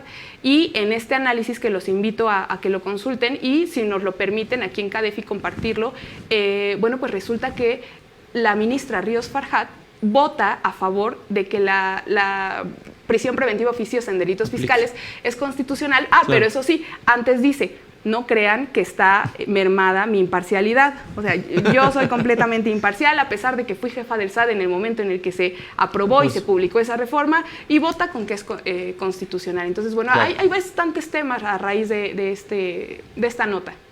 Esta nota resultó un poquito como esa nota de hace algunos meses donde decían, ahora todo mundo va a recibir de PTU 3 meses de salario, ¿no? Sí, exactamente. O sea, se tergiversa tanto la información que empieza a malinformar. Claro. Y es muy desafortunado el tema, ¿no? Porque, bueno, ahorita el comentario que nos hace Juan y que se agradece que nos haga la pregunta, pues el tema en realidad no es que hay una despenalización de la defraudación fiscal.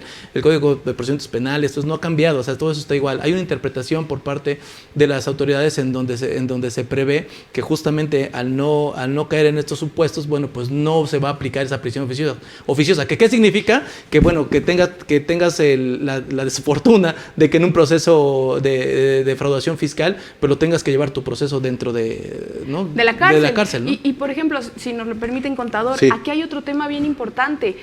Incluso, fíjense, vamos a plantear supuestos, ¿no? Incluso aunque se determine que es inconstitucional la prisión preventiva oficiosa, se puede dar que en algún caso concreto haya alguien acusado del delito de defraudación y que sí esté en prisión preventiva. ¿Por qué? Porque hay otra figura que se llama prisión preventiva justificada. Miren, la prisión preventiva es una medida cautelar. ¿Para qué? Para que este sujeto no se evada de la acción penal. Claro. Es decir, se dé la fuga. Se dé la fuga. Dice un colega penalista, no se ponga en órbita, ¿no? El cliente, entonces, o el contribuyente que no esté en órbita. Bueno, es una medida cautelar. Entonces, a pesar de que se quite su oficiosidad, la oficiosidad representa que no me importa si es justificada o no, va para la cárcel. Claro. O sea, es oficioso, te acusan de eso, vámonos para la cárcel, punto. Entonces, cuando se quita esta oficiosidad, le da pie a un debate. ¿Aquí qué quiere decir? Que el órgano acusador, es decir, el Estado, el fiscal, antes Ministerio Público, va a tener que justificar que el acusado del delito de defraudación fiscal esté dentro de la cárcel durante su procedimiento. Todavía se puede dar. La única diferencia es que aquí ya va a haber pie a un debate. El juez le va a decir, a ver, si tú quieres que, o si tú, fiscal, crees que se va a evadir de la acción de la justicia, pues justifícame para que esa persona esté dentro de prisión, ¿no? Correcto. Claro, perfecto. Pues muchas gracias, licenciada. La siguiente pregunta es Jaime López. Te mandamos un saludo, Jaime. Muchas gracias por seguirnos. Buenas tardes. Muy interesante, tema muy interesante, perdón. Tengo una duda. A mi proveedor de servicios especializados, que me imagino que es el REPSE, le acaban de suspender su certificado de sellos digitales. ¿Qué pasa con los FDIs que ya me había expedido de meses anteriores a octubre? ¿Qué es la fecha de suspensión de los sellos? Bueno, digo, si me permites el comentario y si quieren complementar, perdón. Bueno, de primera instancia tendrías que ver, desde mi punto de vista, el primer punto que yo revisaría es que si no está dentro del listado del 69B, claro, este proveedor, porque de manera automática, si está dentro del listado, le suspendieron los sellos ya. Y otra de las cuestiones, pues tu factura o tu CFDI que te generó va a ser uno deducible y tendrás que estar pagando la diferencia del tema de IVA. Digo, no sé si quieran comentar algo más al respecto. Sí, básicamente el tema es que, bueno, ahí Jaime no nos da la justificación del por qué se le hicieron la suspensión de los sellos, pero sí, si fueran supuestos del 69B, pues bueno, sin lugar a duda tendría que estar ya él corrigiendo su situación fiscal, haciendo sus complementarias y pagando con los efectos de la no deducibilidad y por supuesto el no acreditamiento también de ese gasto, ¿no? Así es. Si fuese el tema de que se trata la sesión del día de hoy en el tema de la cancelación o suspensión de los sellos digitales, ahí bueno, no pasa absolutamente nada, es un tema que su proveedor tiene que estar justificando y haciendo el procedimiento que ya bien nos mencionaba la maestra Fernanda. Sí, si no está en el 69, seguramente nada más es la pura suspensión o cancelación de los sellos, pero tendrán que ver ahí al proveedor qué es lo que tiene que hacer para que pueda seguir con la facturación. Es correcto. Sí, y si me lo permiten agregar, aquí, por ejemplo, se desprenden otras cuestiones. En el mejor de los casos, pues ya muy bien lo decían, regularizar tu situación fiscal a través de las complementarias. Pero si por temas económicos no estás en posibilidad y ese proveedor sí te brindó los servicios, entonces tú también se actualiza el procedimiento de las empresas que deducen operaciones simuladas y tú vas a tener una oportunidad de desvirtuar estas cuestiones. Ojo, si estamos en temas de 69B, tú tienes que acreditar que recibiste los servicios. Ahora, si tienes los elementos de prueba suficientes y, ojo, no tienes la posibilidad económica de regularizar tu situación fiscal a través de las complementarias, bueno, pues yo te recomendaría que desvirtúes, o mejor dicho, que acredites que recibiste efectivamente los servicios o los bienes. Ahora, de ahí se desprende otra cuestión. Miren, nos dice, es mi proveedor de servicios especializados. Aquí, si ya tiene suspendidos sus certificados, no va a poder obtener el registro o el famoso REPSE. Claro. Y si no lo va a poder obtener, exactamente. Desgraciadamente, esto le vino a pegar muy fuerte a las actividades económicas, pero si tú tienes un proveedor que no tiene este famoso registro, bueno, hay más implicaciones. Y aquí ya no es de que quieras, aquí es que ya tienes que o cambiar de proveedor, y perdónenme que lo mencione así, pero sí hay muchas más implicaciones, no solo, repito, en temas de 69B, sino también en temas de REPSE. Y además recordemos que esta famosa reforma en materia de subcontratación, pues también tuvo impacto fiscal. O sea, si no tenemos este registro, si no damos los documentos mediante los cuales se acrediten que estoy cumpliendo con mis obligaciones fiscales, patronales y obviamente de seguridad social, pues entonces no podré de entrada darle efectos fiscales a esos comprobantes fiscales digitales, ¿no? Claro. De entrada, la emisión de la opinión de cumplimiento, por ejemplo. Así es. Que el timbrado de los trabajadores, que también es uno de los requisitos de deducibilidad que se incorporaron. Exacto. De entrada no te los va a poder dar, ¿no? Y con eso, pues ya no es un servicio especializado. Sí, ya no. Ya es otra cosa. Efectivamente. La última pregunta para retomar el tema, y como les comentaba, yo creo que no nos va a dar tiempo para terminar, vamos ni a la mitad, yo creo que del tema, pero yo creo que ahí vamos andando con los puntos. Javier Vázquez, ¿qué pasa cuando el domicilio aparece como localizado, pero no habitado? ¿Debo meter escrito de aclaración o qué procede? Ok, bueno, estábamos señalando hace un momentito el tema de que el domicilio fiscal, me parece que la maestra Fernanda nos señalaba, ¿no? Es donde se lleva la administración del negocio. Entonces, si se lleva la administración del negocio, pues no puede estar deshabitado, ¿no? No puede no haber nadie ahí. Si se están generando actividades económicas en ese domicilio, pues evidentemente debe de ejercerse alguna actividad dentro de él. Es correcto. Si no fuese así, pues bueno, veo muy complicado que la autoridad, a través de una verificación de domicilio, que es el procedimiento que estábamos señalando, te pueda corregir ese domicilio. Tiene que estar forzosamente como parte de la actividad natural de cualquier empresa, pues su domicilio con alguna actividad, ¿no?, que tenga que realizar. Que dicho sea de paso, el tema de que cumpla con los requisitos del 10, ¿no?, de código. Okay. Pero bueno, eso ya será otro tema. Perfecto. Adelante, perdón. Nada más aquí también me gustaría apuntar algo. Si esto fue reciente, para quien nos hace llegar esta pregunta, Javier Vázquez, si este tema es reciente, se pudo haber originado por cuestiones de pandemia, que inició platicándolo el contador Juan Carlos. Decía, a ver, pues sí es mi domicilio fiscal, sí llevo a cabo aquí la administración de mi negocio, pero pues oye, todos nos fuimos y empezamos a hacer el famoso home office o teletrabajo, decía también el contador, a raíz de las reformas en materia laboral. Bueno, pues aquí sí habría, y ojo, no es sugerencia, no es si quisieran hacerlo, tienen que hacerlo, de lo contrario se van a desprender muchas más implicaciones que esas, y son riesgosas. La sugerencia o el consejo es presenten efectivamente un escrito a través del cual señalen que ese corresponde efectivamente a su domicilio fiscal, pero que a raíz de temas de pandemia, bueno, pues se está llevando a cabo teletrabajo, ¿no? Claro. Perfecto. Pues siguiendo más o menos con la estructura de la plática que ya traíamos, ya hablamos inclusive de domicilio y saltándonos un poquito en el orden que lo traíamos, inclusive también ya hablábamos cuando metes declaraciones y no cuadra contra la información que tiene la propia autoridad, que son también supuestos. Ya platicábamos algunas situaciones con el tema de las declaraciones en ceros. Y el siguiente, cuando la autoridad de alguna manera detecte particularmente que no tiene los medios de notificación o el buzón tributario los datos correctos, ¿no? ¿Cuántas veces nos encontramos ante una situación que no está dado de alta en el buzón tributario la información, el número telefónico o el correo electrónico donde te notifiquen? ¿Y qué es lo que pasa? Te notifican por medio de estrados, ¿no? ¿Qué me podría decir? No sé si usted es licenciada o el contador Alejandro. Muchas gracias. Le aventamos la bolita al contador. Ok. Adelante. Va para allá. En realidad, fíjate que este tema también resulta trascendental para poderlo platicar. ¿Por qué? Porque hace ratito que la maestra Fernanda mencionaba de cuál sería el procedimiento para que la autoridad lleve a cabo este tema de la cancelación o de la restricción de los sellos. Lo que se tiene es que te tiene que notificar mediante buzón tributario. Y si de entrada no tienes habilitado tu buzón tributario, que hay muchos contribuyentes que no lo tienen, es increíble. La verdad que ya me he topado sí, mucho ese tema, que hay contribuyentes que no lo tienen, que ojo, es para todos, es obligatorio, para todos es una obligación que todos debemos de cumplir. Pero de entrada la primera complicación es esa, ¿no? Se tiene que notificar a través del buzón tributario y pues no lo tienes habilitados, pues bueno, se va a estrados, ¿no? ¿Y qué es por estrados? Pues bueno, que tengas que ir tú personalmente también a Hacienda a ver qué fue lo que sucedió, ¿no? Y entonces ahí te darás por notificado en ese procedimiento. Sí, no, y dicho sea de paso, la viabilidad de la notificación por estrados. Claro. ¿Quién por es más, olvídense por gusto, quién tiene considerado ir a visitar las oficinas de la autoridad al menos una vez a la semana o una vez al mes? Pues no. Nadie. Es más, nadie se quiere ir a parar, ¿no? Claro. Es más, amenaza de bomba, no es cierto. No. Te metes con todas las bombas.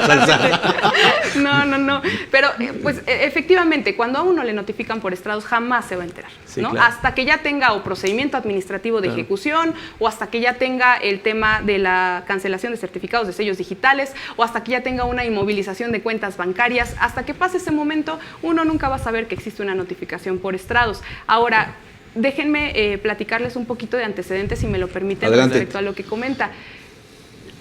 Fíjense que no en vano, y esto también invito a quienes nos están viendo que hagan el análisis.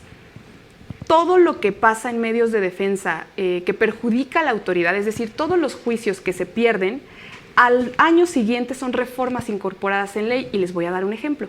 Buzón tributario, es decir, el migrar todo este tema de notificación a vías electrónicas no es de a gratis, es porque la autoridad se dio cuenta que a través de las reglas que se establecen en buzón tributario y notificación electrónica, pues ni siquiera le interesa a la autoridad que uno entre a buzón y abre y descarga el documento. Al cuarto día te tienes por notificado, punto. Oye, pero yo ni siquiera he leído qué me están notificando. Pues ni modo, porque es tu obligación estar verificando, sobre todo cuando dice la ley o dice el Código Fiscal de la Federación que te tienen que mandar un aviso a tu correo. Claro. Hemos tenido casos en donde nunca llegó el aviso, ya se tiene la notificación de buzón tributario y pues no, resulta que no se accede a este buzón, muchas gracias, y se tiene por notificado y empiezan a correr los plazos. Entonces, eso, insisto, se da a raíz de que muchos juicios en donde se alegaban las notificaciones por estrados, pues se perdieron. Incluso en temas de notificación personal, fíjense, y aquí lo platico en cuestión de anécdota, ¿no? Okay. Esta es una anécdota, pero a mí me tocó justamente esta transmisión de la notificación personal a la notificación electrónica, y en ese entonces yo formaba parte de la autoridad fiscal. Tengo que decir mi oscuro pasado, lo tengo que, ya ni modo, ya lo dije, sí. Qué barbaridad. Fui abogada. Ahora entiendo muchas cosas. Lo tuve que decir, pues sí, mi oscuro pasado es que fui abogada de la autoridad fiscal. Entonces me toca esta transición. Y efectivamente hubo muchos notificadores, repito, el cargo de notificador, pues de quienes prescindieron de sus servicios, porque la notificación electrónica vía buzón tributario no solo simplificó, sino que además a la autoridad le da un desahogo de todas las que tenía trazadas, porque no se podían llevar a cabo vía personal. Y recordemos que para que pueda ser por estrados, te tienes que esperar 15 días y luego tienes que pegar la hojita y otros 15. Entonces, insisto, todo esto, todas estas modificaciones en reformas traen un porqué. Dicen algunos colegas, la burra no era arisca, ¿no? O sea, la hicieron, hay que decirlo también. Así como en temas de defensa nosotros decimos, bueno, hay actos arbitrarios por parte de la autoridad, también ha habido muchos excesos por parte del contribuyente que motiva estos cambios tan drásticos que estamos teniendo, ¿no? Ok, pues ahí ya está justamente las presiones en cuanto al tema de la actualización de los medios de localización y de notificación. Y otro de los puntos importantes también tiene que ver inclusive con algunas de las infracciones que estima el propio artículo 79, el 83 y el 81, si no mal recuerdo. Y al respecto, digo, licenciada, ¿qué podríamos tomar o rescatar justamente de esas restricciones derivado de estas infracciones? No, pues lo único que yo les puedo decir es, si respiran y no le gusta la autoridad, cancelación de certificados de sellos digitales, o bueno, en este caso restricción temporal. Decía ya el contador, miren, de entrada, un artículo tiene 10 fracciones, 79 si no mal recuerdo. 81 tiene 46 supuestos o más, muchísimos más. Claro. Todo ese capítulo que empieza a partir del artículo 70, encaminado a las infracciones, son infinidad de supuestos por los cuales la autoridad puede bajarles el switch, y entonces es una carga bastante alta para el contribuyente, es un procedimiento bastante tortuoso el tratar de desvirtuar esto, porque acuérdense, y hay que partir de esta premisa, quien tiene la carga, quien tiene el trabajo, somos nosotros. Desgraciadamente, y esto no opera en materia penal, por eso a mí la materia penal fiscal se me hace tan bonita, porque la carga allá es por el Estado. La carga acá es del contribuyente, es decir, basta que la autoridad presuma, basta que opere algún tipo de presunción para que entonces el pobre contribuyente tenga que allegarse de videos, tenga que allegarse de todo este cúmulo de elementos probatorios que, créanme, en la práctica es todo un calvario. Entonces sí, efectivamente, 79, 81, 83 son infinidad de supuestos que pudieran dar pie a que la autoridad baje el switch. ¿Algún supuesto que tú recuerdes en el tema de, por ejemplo, de la contabilidad? Sí. O del 79, del 81. Sí, mira, nada más como antecedente para las personas que nos siguen, el tema de este artículo 79, 81, 83 habla referente a las infracciones en materia del RFC, en materia de llevar contabilidad y en materia de obligación de pago de impuestos, ¿no? Entonces, como tal, pues es que realmente todo el tiempo estamos expuestos a estas situaciones, y es justamente ahí donde el abanico se abre tanto que es muy complicado que alguna empresa no pueda caer en alguno de esos supuestos, ¿no? Cualquiera que fuera eso, por ejemplo, pues no presentar, ya decíamos, los cambios de domicilio, por ejemplo, ¿no? Que ese puede ser uno de los supuestos, o no presentar las declaraciones, o no sé, hay tantos supuestos en los cuales se abre este abanico y que puedes estar en el supuesto de esta cancelación o suspensión de sellos digitales que se vuelve muy complicado. Creo que es como que el pan de cada día de nosotros los contadores. Claro. Todo el tiempo los contribuyentes, o uno u otro, está cayendo en algún supuesto porque son demasiada la información. Nada más pongamos un ejemplo muy claro, el tema de la contabilidad electrónica. Claro. ¿Cuántos contribuyentes están mandando ahorita contabilidad electrónica? Sí, muy pocos. Y que la autoridad no ha ejercido acción en contra de eso, pero la ley ahí está, la facultad ahí está, y en cualquier momento que la autoridad decida, vamos ahora a requerir sobre el tema de contabilidad electrónica, eso apúntaselo como tarea. La verdad es que todos los contribuyentes volteen a ver qué estoy haciendo con mi contabilidad, le estoy mandando, no le estoy mandando, y además que si le estoy mandando, ¿qué estoy mandando? ¿No? Claro. Porque además no solamente es el hecho de mandarla, sino que la información que contiene puede dar para muchísimos supuestos en materia contributiva, en materia de recaudación. ¿Cuántas veces no hemos visto deudores o acreedores en las contabilidades y son los socios y por millones de pesos, ¿no? No vamos tan lejos. ¿Cuántas empresas, ya no vamos las chicas, medianas, grandes, no tienen ni siquiera contabilidad?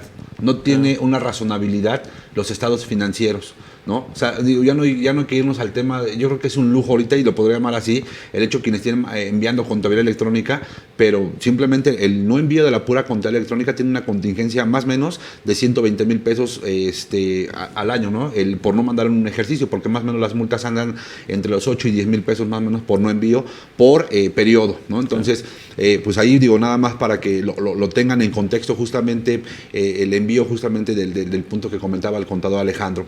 Y bueno, por eso es justamente que tú nombrabas que son más o menos 89 supuestos. Sí.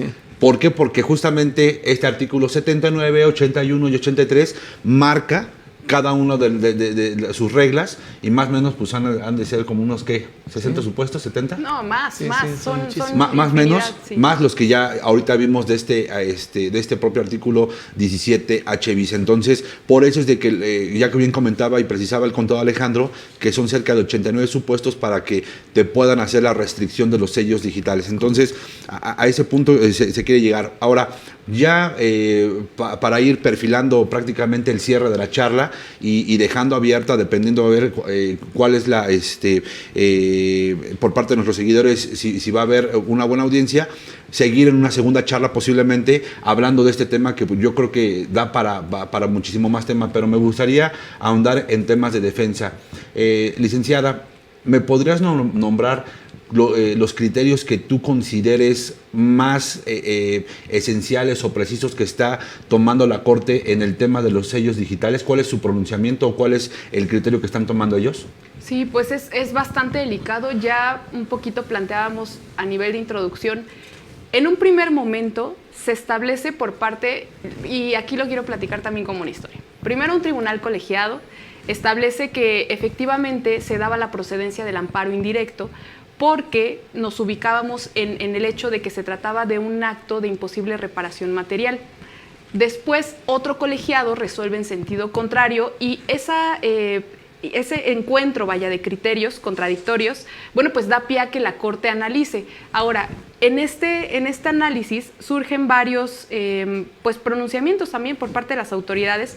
En uno muy importante nos dice, mira, estos son facultades de gestión, hasta hace la diferencia y explica, ¿no? ¿Cuál es facultad de gestión, cuál es facultad de fiscalización? Nos dice, en esta facultad de gestión, recordemos que es un acto de molestia que no se trata de un acto aislado, sino que es un acto intraprocedimental. ¿Qué quiere decir? Que posterior a ese se va a emitir otro en donde ya se pueda considerar definitivo. Entonces, lo que siempre se alegaba era, a ver, tal vez no es un acto definitivo, pero me están restringiendo el uso de mis certificados. ¿Qué quiere decir? Que no voy a poder facturar hasta en tanto la autoridad me diga si sí o si no, me ubico en las causales. Entonces, esto fue, insisto, en un primer momento.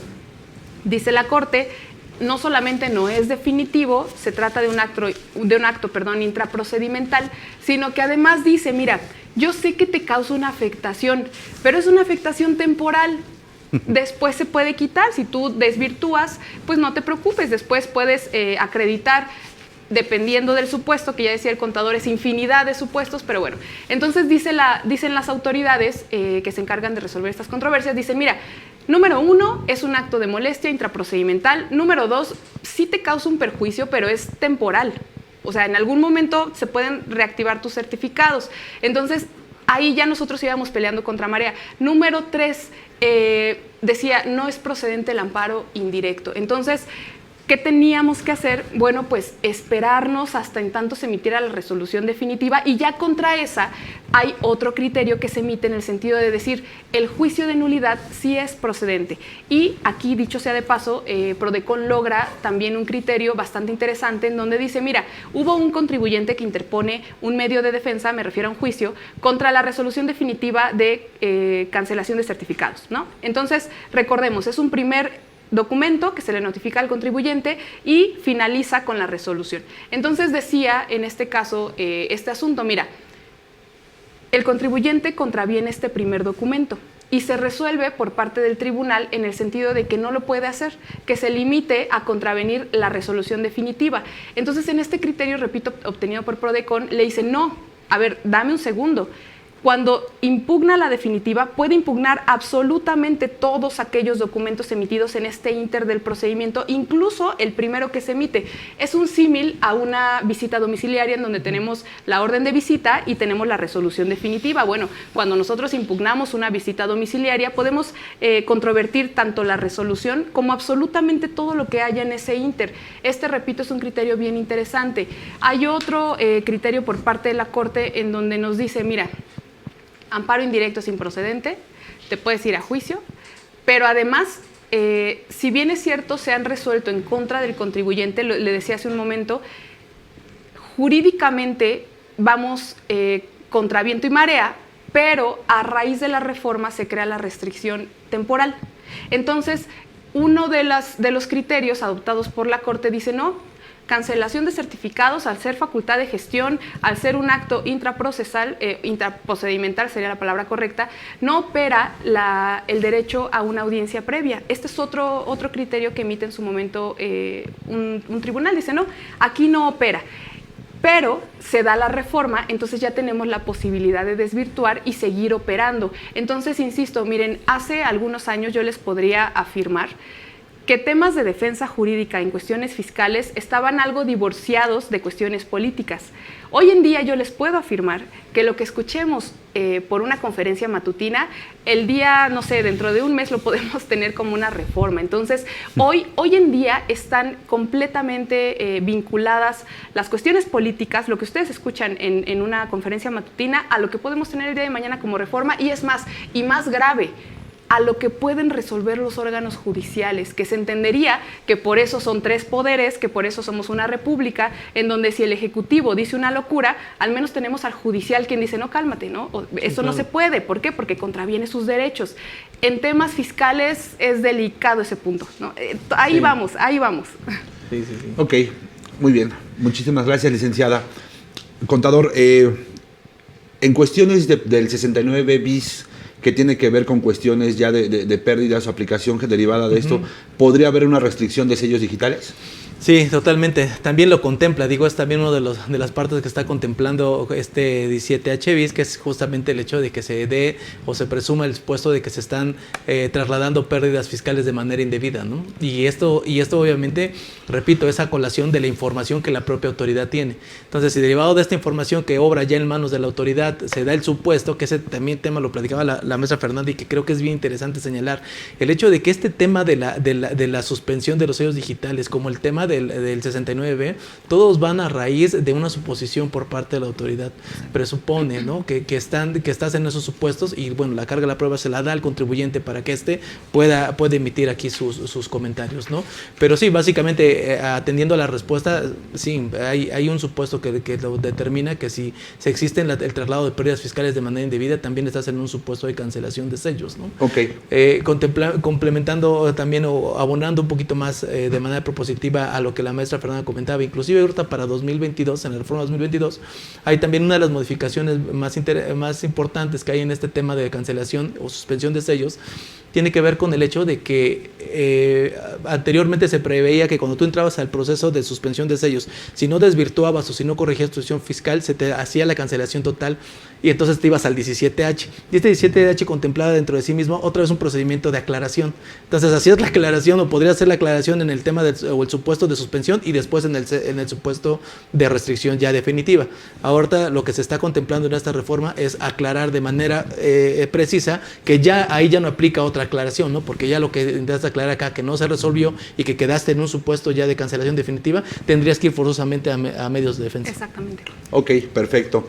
Y retomando justamente esa reforma 2021 que va a aplicar para 2022, hablando particularmente que ya es prácticamente un hecho que va a pasar y ya va a ser para la aprobación, tomando en el régimen de confianza, ¿qué se estima particularmente en esta parte? Sí, hay una modificación en la fracción segunda, porque recordemos que de manera general, o como lo tenemos ahorita, es el hecho de que cuando no presentas 2 declaraciones de manera consecutiva o de manera aislada, pero cuando presentas 2 declaraciones provisionales o definitivas haciendo referencia al impuesto sobre la renta y evidentemente IVA, se te va a estar en un supuesto de suspensión de sellos digitales. Ahorita hay una modificación porque con la entrada en vigor de este nuevo RECICO, este régimen simplificado de confianza, se adecúa a lo que la propia ley de impuesto sobre la renta señala y te dice que esta suspensión va a aplicar para los contribuyentes que tributen en este nuevo régimen, va a aplicar cuando sean 3 declaraciones las que no se presenten, ¿no? Que recordemos que también la repercusión importante de ese tema es que más allá evidentemente del tema de la suspensión de los sellos, el hecho de que sales del régimen, pierdes los beneficios completamente del régimen de simplificado de confianza y no es lo mismo que la ley te ponga algunos supuestos para que tú puedas o ya no puedas tributar en ese régimen porque excediste los ingresos, por ejemplo, ya no puedes tributar ahí y tienes que salir a que te saquen por algún incumplimiento, ¿no? Exacto. Entonces, no es lo mismo salir que te inviten a salir.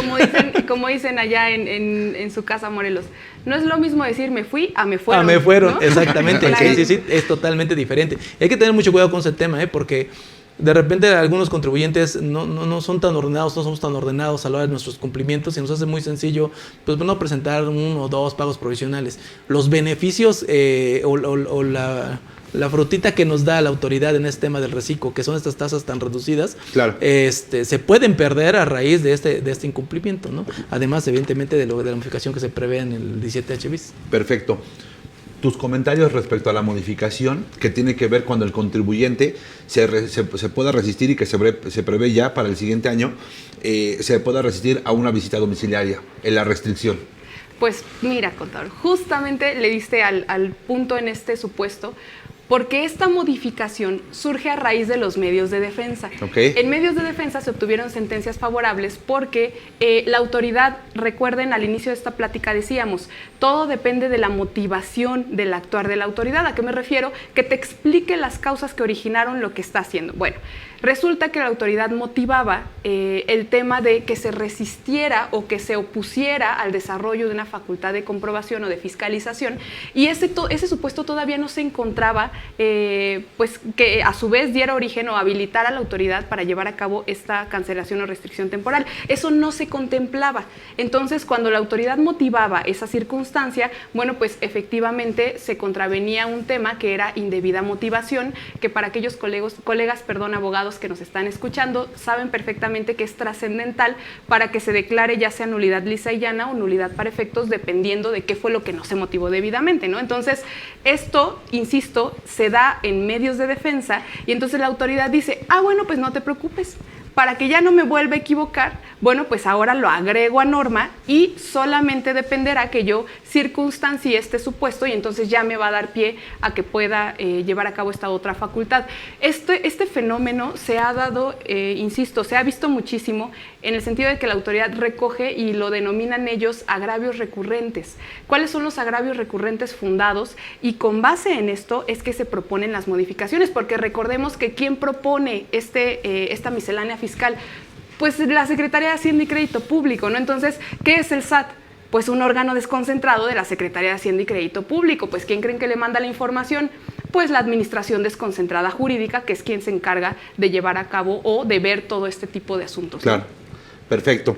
Y también hay otra precisión justamente en este cambio, en esta reforma 2021 que se aplica en 2022 nuevamente, referente al tema cuando el contribuyente no desvirtúe las operaciones con EDOS. Al respecto, ¿qué me puedes comentar, licenciada, sobre ese cambio particularmente?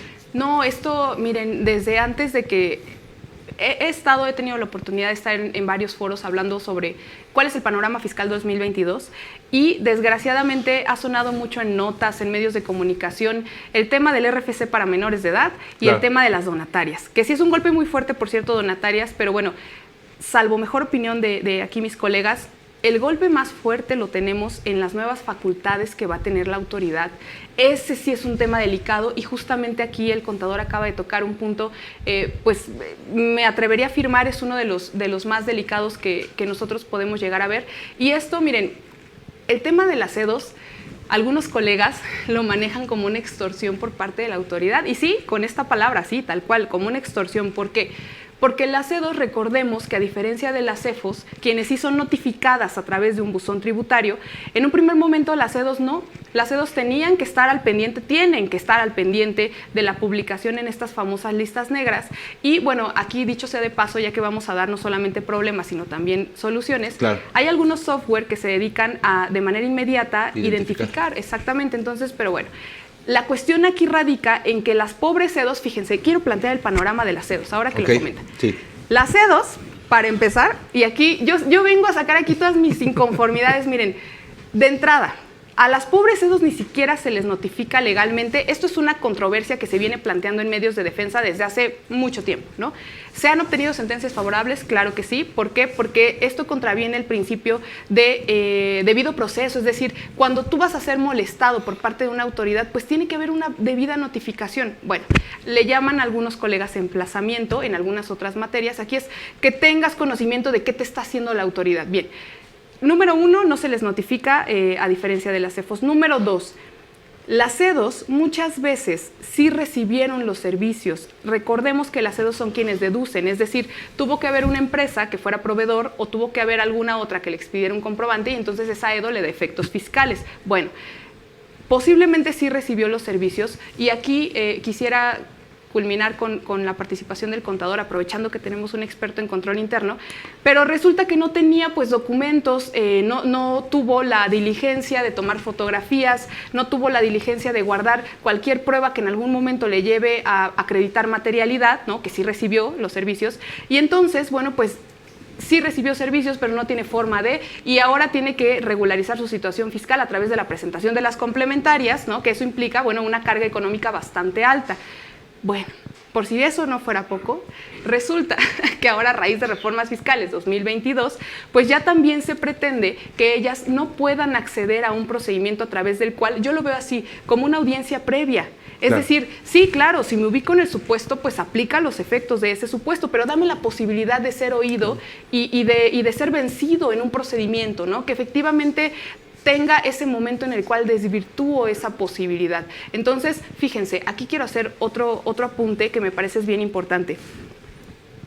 Todos estos actos de molestia, ¿de qué se desprenden? De lo que la autoridad piensa.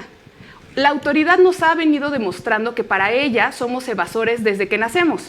Entonces, si esta es la tendencia, imagínense que todos estos actos de molestia se dan con base en lo que la autoridad diga que nosotros sí logramos o no acreditar.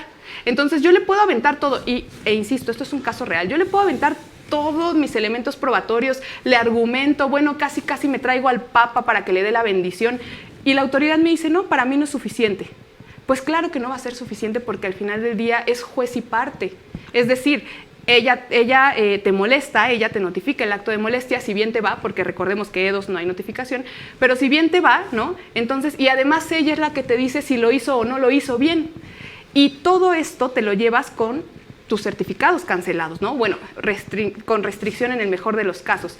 Ya cuando acudes tú a un órgano jurisdiccional, llámese Tribunal Federal de Justicia Administrativa, bien lo decía Alejandra Trex, decía, bueno, aquí sí efectivamente se contravendrá el bienestar social, ¿no? Es decir, si afecta en algo que a mí me den suspensión para el efecto de que me reactiven mis certificados, ¿hasta dónde puede llegar a afectar si eso me permite a mí seguir trabajando como una empresa, ¿no? Es decir, miren, al final del día el fisco lo que pretende es que le paguen, decía el contador. ¿El fisco qué quiere? Pues recaudar, claro que quiere recaudar. Entonces, ¿hasta dónde, cuál es la efectividad real de que le pausen la operatividad a una empresa y así se la aviente todo lo que dura el juicio porque no le dieron la suspensión, ¿no? Entonces, es un tema bien delicado, insisto, pobres de las CEDOS, que son quienes llevan las de perder, ¿no? Las CEFOS sabemos.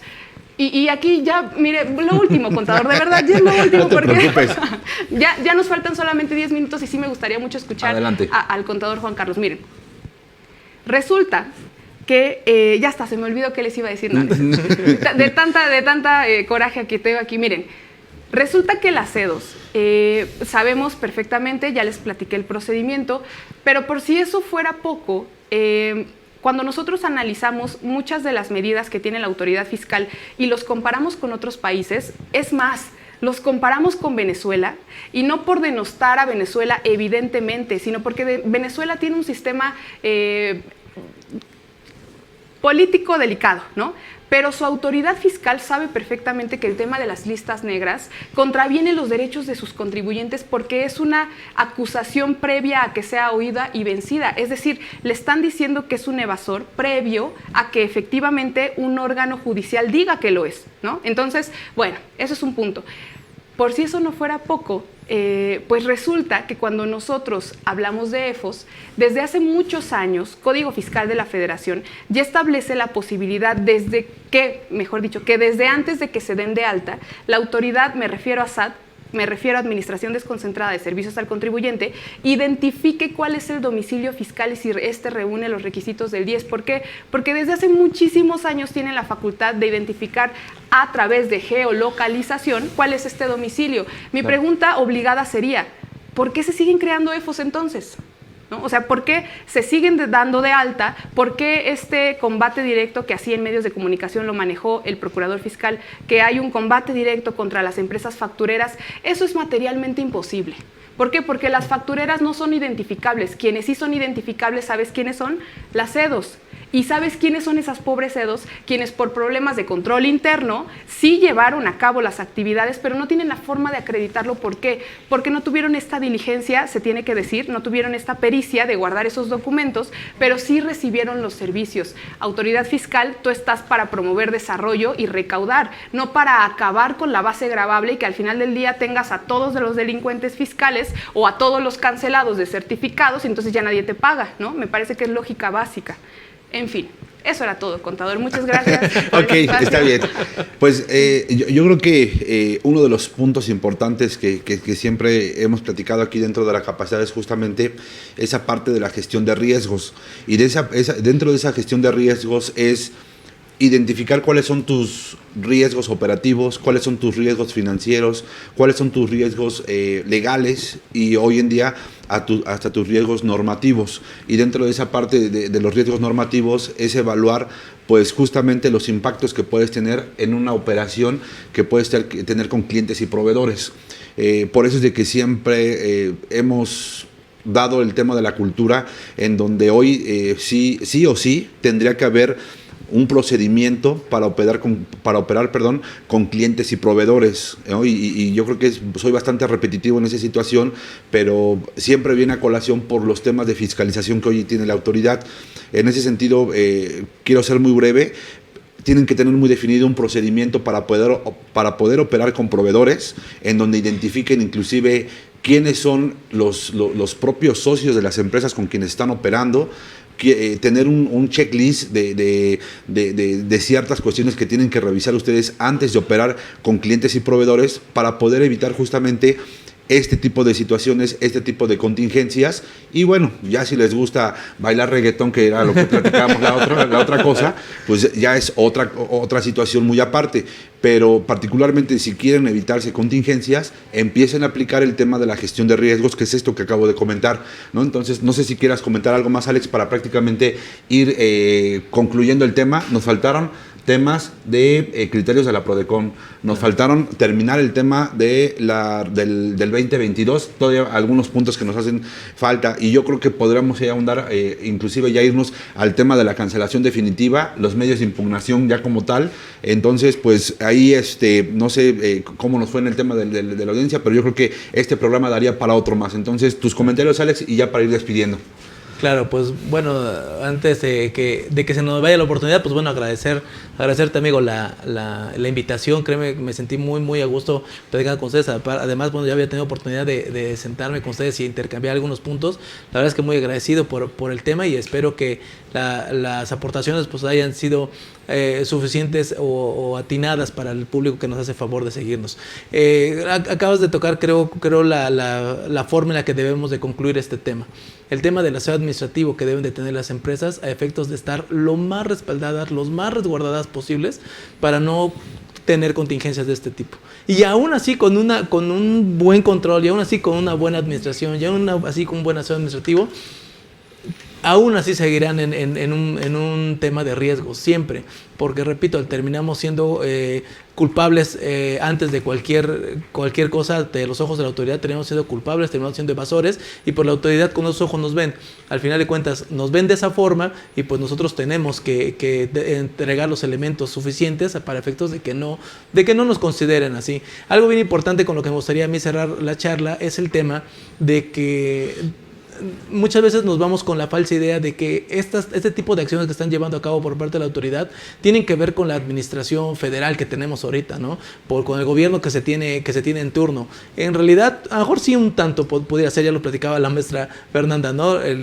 Si quieren leer el futuro, vean las mañaneras y ya estaremos adivinando un poquito el futuro. Pero en realidad esto no es un tema exclusivo del gobierno mexicano, esto no es un tema interno solamente.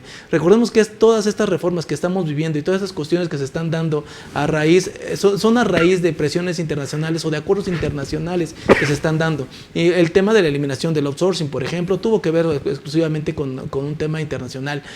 Ahorita el tema de poder hacer unas acciones que puedan confrontar el tema de lavado de dinero, el tema de evasión fiscal, tienen que ver directamente con cuestiones internacionales. Entonces, pues vamos a la mitad de la administración. de la administración federal vamos a la mitad, nos falta la otra mitad, pero no creamos o no tengamos una falsa idea de que cuando esta administración termine, ya sea que continúe bajo la misma línea o venga otra administración a hacerlo, no va a cambiar. En realidad esto va a seguir hacia adelante y va a seguir sobre la misma línea. ¿Por qué? Porque hay una directriz a nivel mundial que está rigiendo este tipo de actividades. Y por último, y como último consejo, hay que estar muy atentos a todas las modificaciones que se tienen, porque a veces pensamos que hay cosas que no nos afectan, a veces hay cosas que pensamos, no, es que a mí no me aplica. Tenemos por ahí ya, no sé si han escuchado el concepto del impuesto mínimo global, no sé si ya lo han escuchado, si no, vale mucho la pena que lo revisen. Si tú crees que ese modelo en este momento no te interesa porque no te va a aplicar a ti directamente, porque es exclusivamente para los grandes corporativos, no estemos tan seguros, porque dentro de esos mecanismos de operación y de recaudación y de fiscalización por parte de las autoridades se esconden pruebas o se prevén pruebas para poder generalizar su aplicación en otros ramos. Claro, pues muchísimas gracias, Alex. Te agradezco bastante que hayas aceptado la invitación, y ahí nada más para cerrar el tema que comentas, ahí tenemos las tasas efectivas. Claro. Exacto. Tan sencillo como es, ¿sale? Así es. Perfecto, muchas gracias, mi estimado, Okay. y pues aquí está tu casa también para poder estar abierta a la posibilidad en que en siguientes sesiones te podamos invitar, y agradecerte pues tu intervención, que esto fue importante y fue pues obviamente con puntos esenciales. Gracias. Licenciada, tus últimos comentarios, por favor. Sí, me parecería que ya todo lo importante, los puntos torales se dijeron, ya aquí dieron recomendaciones bastante atinadas en tema. Solamente me gustaría confirmar el hecho de que la nueva defensa es la prevención. Es decir, debemos empezar ya a voltear los ojos hacia el interior de nuestras negociaciones, hacia el interior de nuestras empresas, hacia el interior de nuestro control, porque en un momento dado, muy bien lo decía el contador, a pesar de que tengas un debido control, no estás exento de este tipo de facultades, y bueno, los mismos casos, la misma práctica nos los dice. Recordemos que son facultades discrecionales las de fiscalización, entonces si nadie está exento, bueno, pues sí bien valdría la pena empezar a revisar como dicen, nuestros trapitos sucios. Y aquí quiero hacer una aclaración antes de irnos. Miren, el contador dice que es a nivel internacional y tiene mucha razón. ¿Por qué? Porque México forma parte de la OCDE y se expidieron las famosas BEPS, ¿no? Las famosas reglas. Pero déjenme decirles una cosa, no es cierto. Ahí va.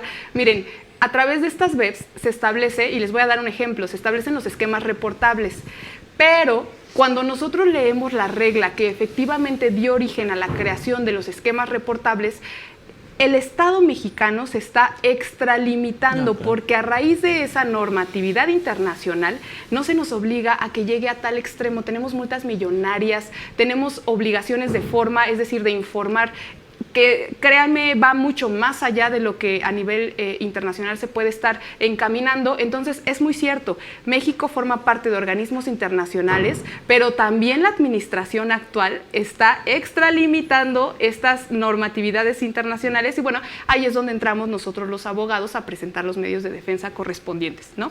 Perfecto, pues muchísimas gracias, licenciada, también que hayas aceptado la invitación a este programa, y dos cosas importantes que bien afinaba ya la licenciada Fernanda Yuseli.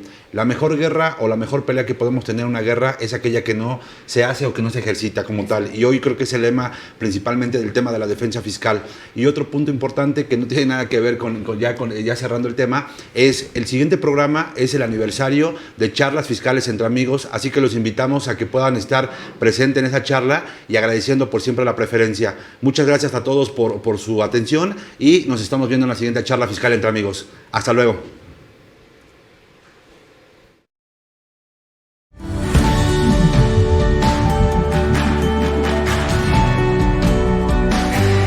CADEFI agradece su preferencia. Hasta pronto.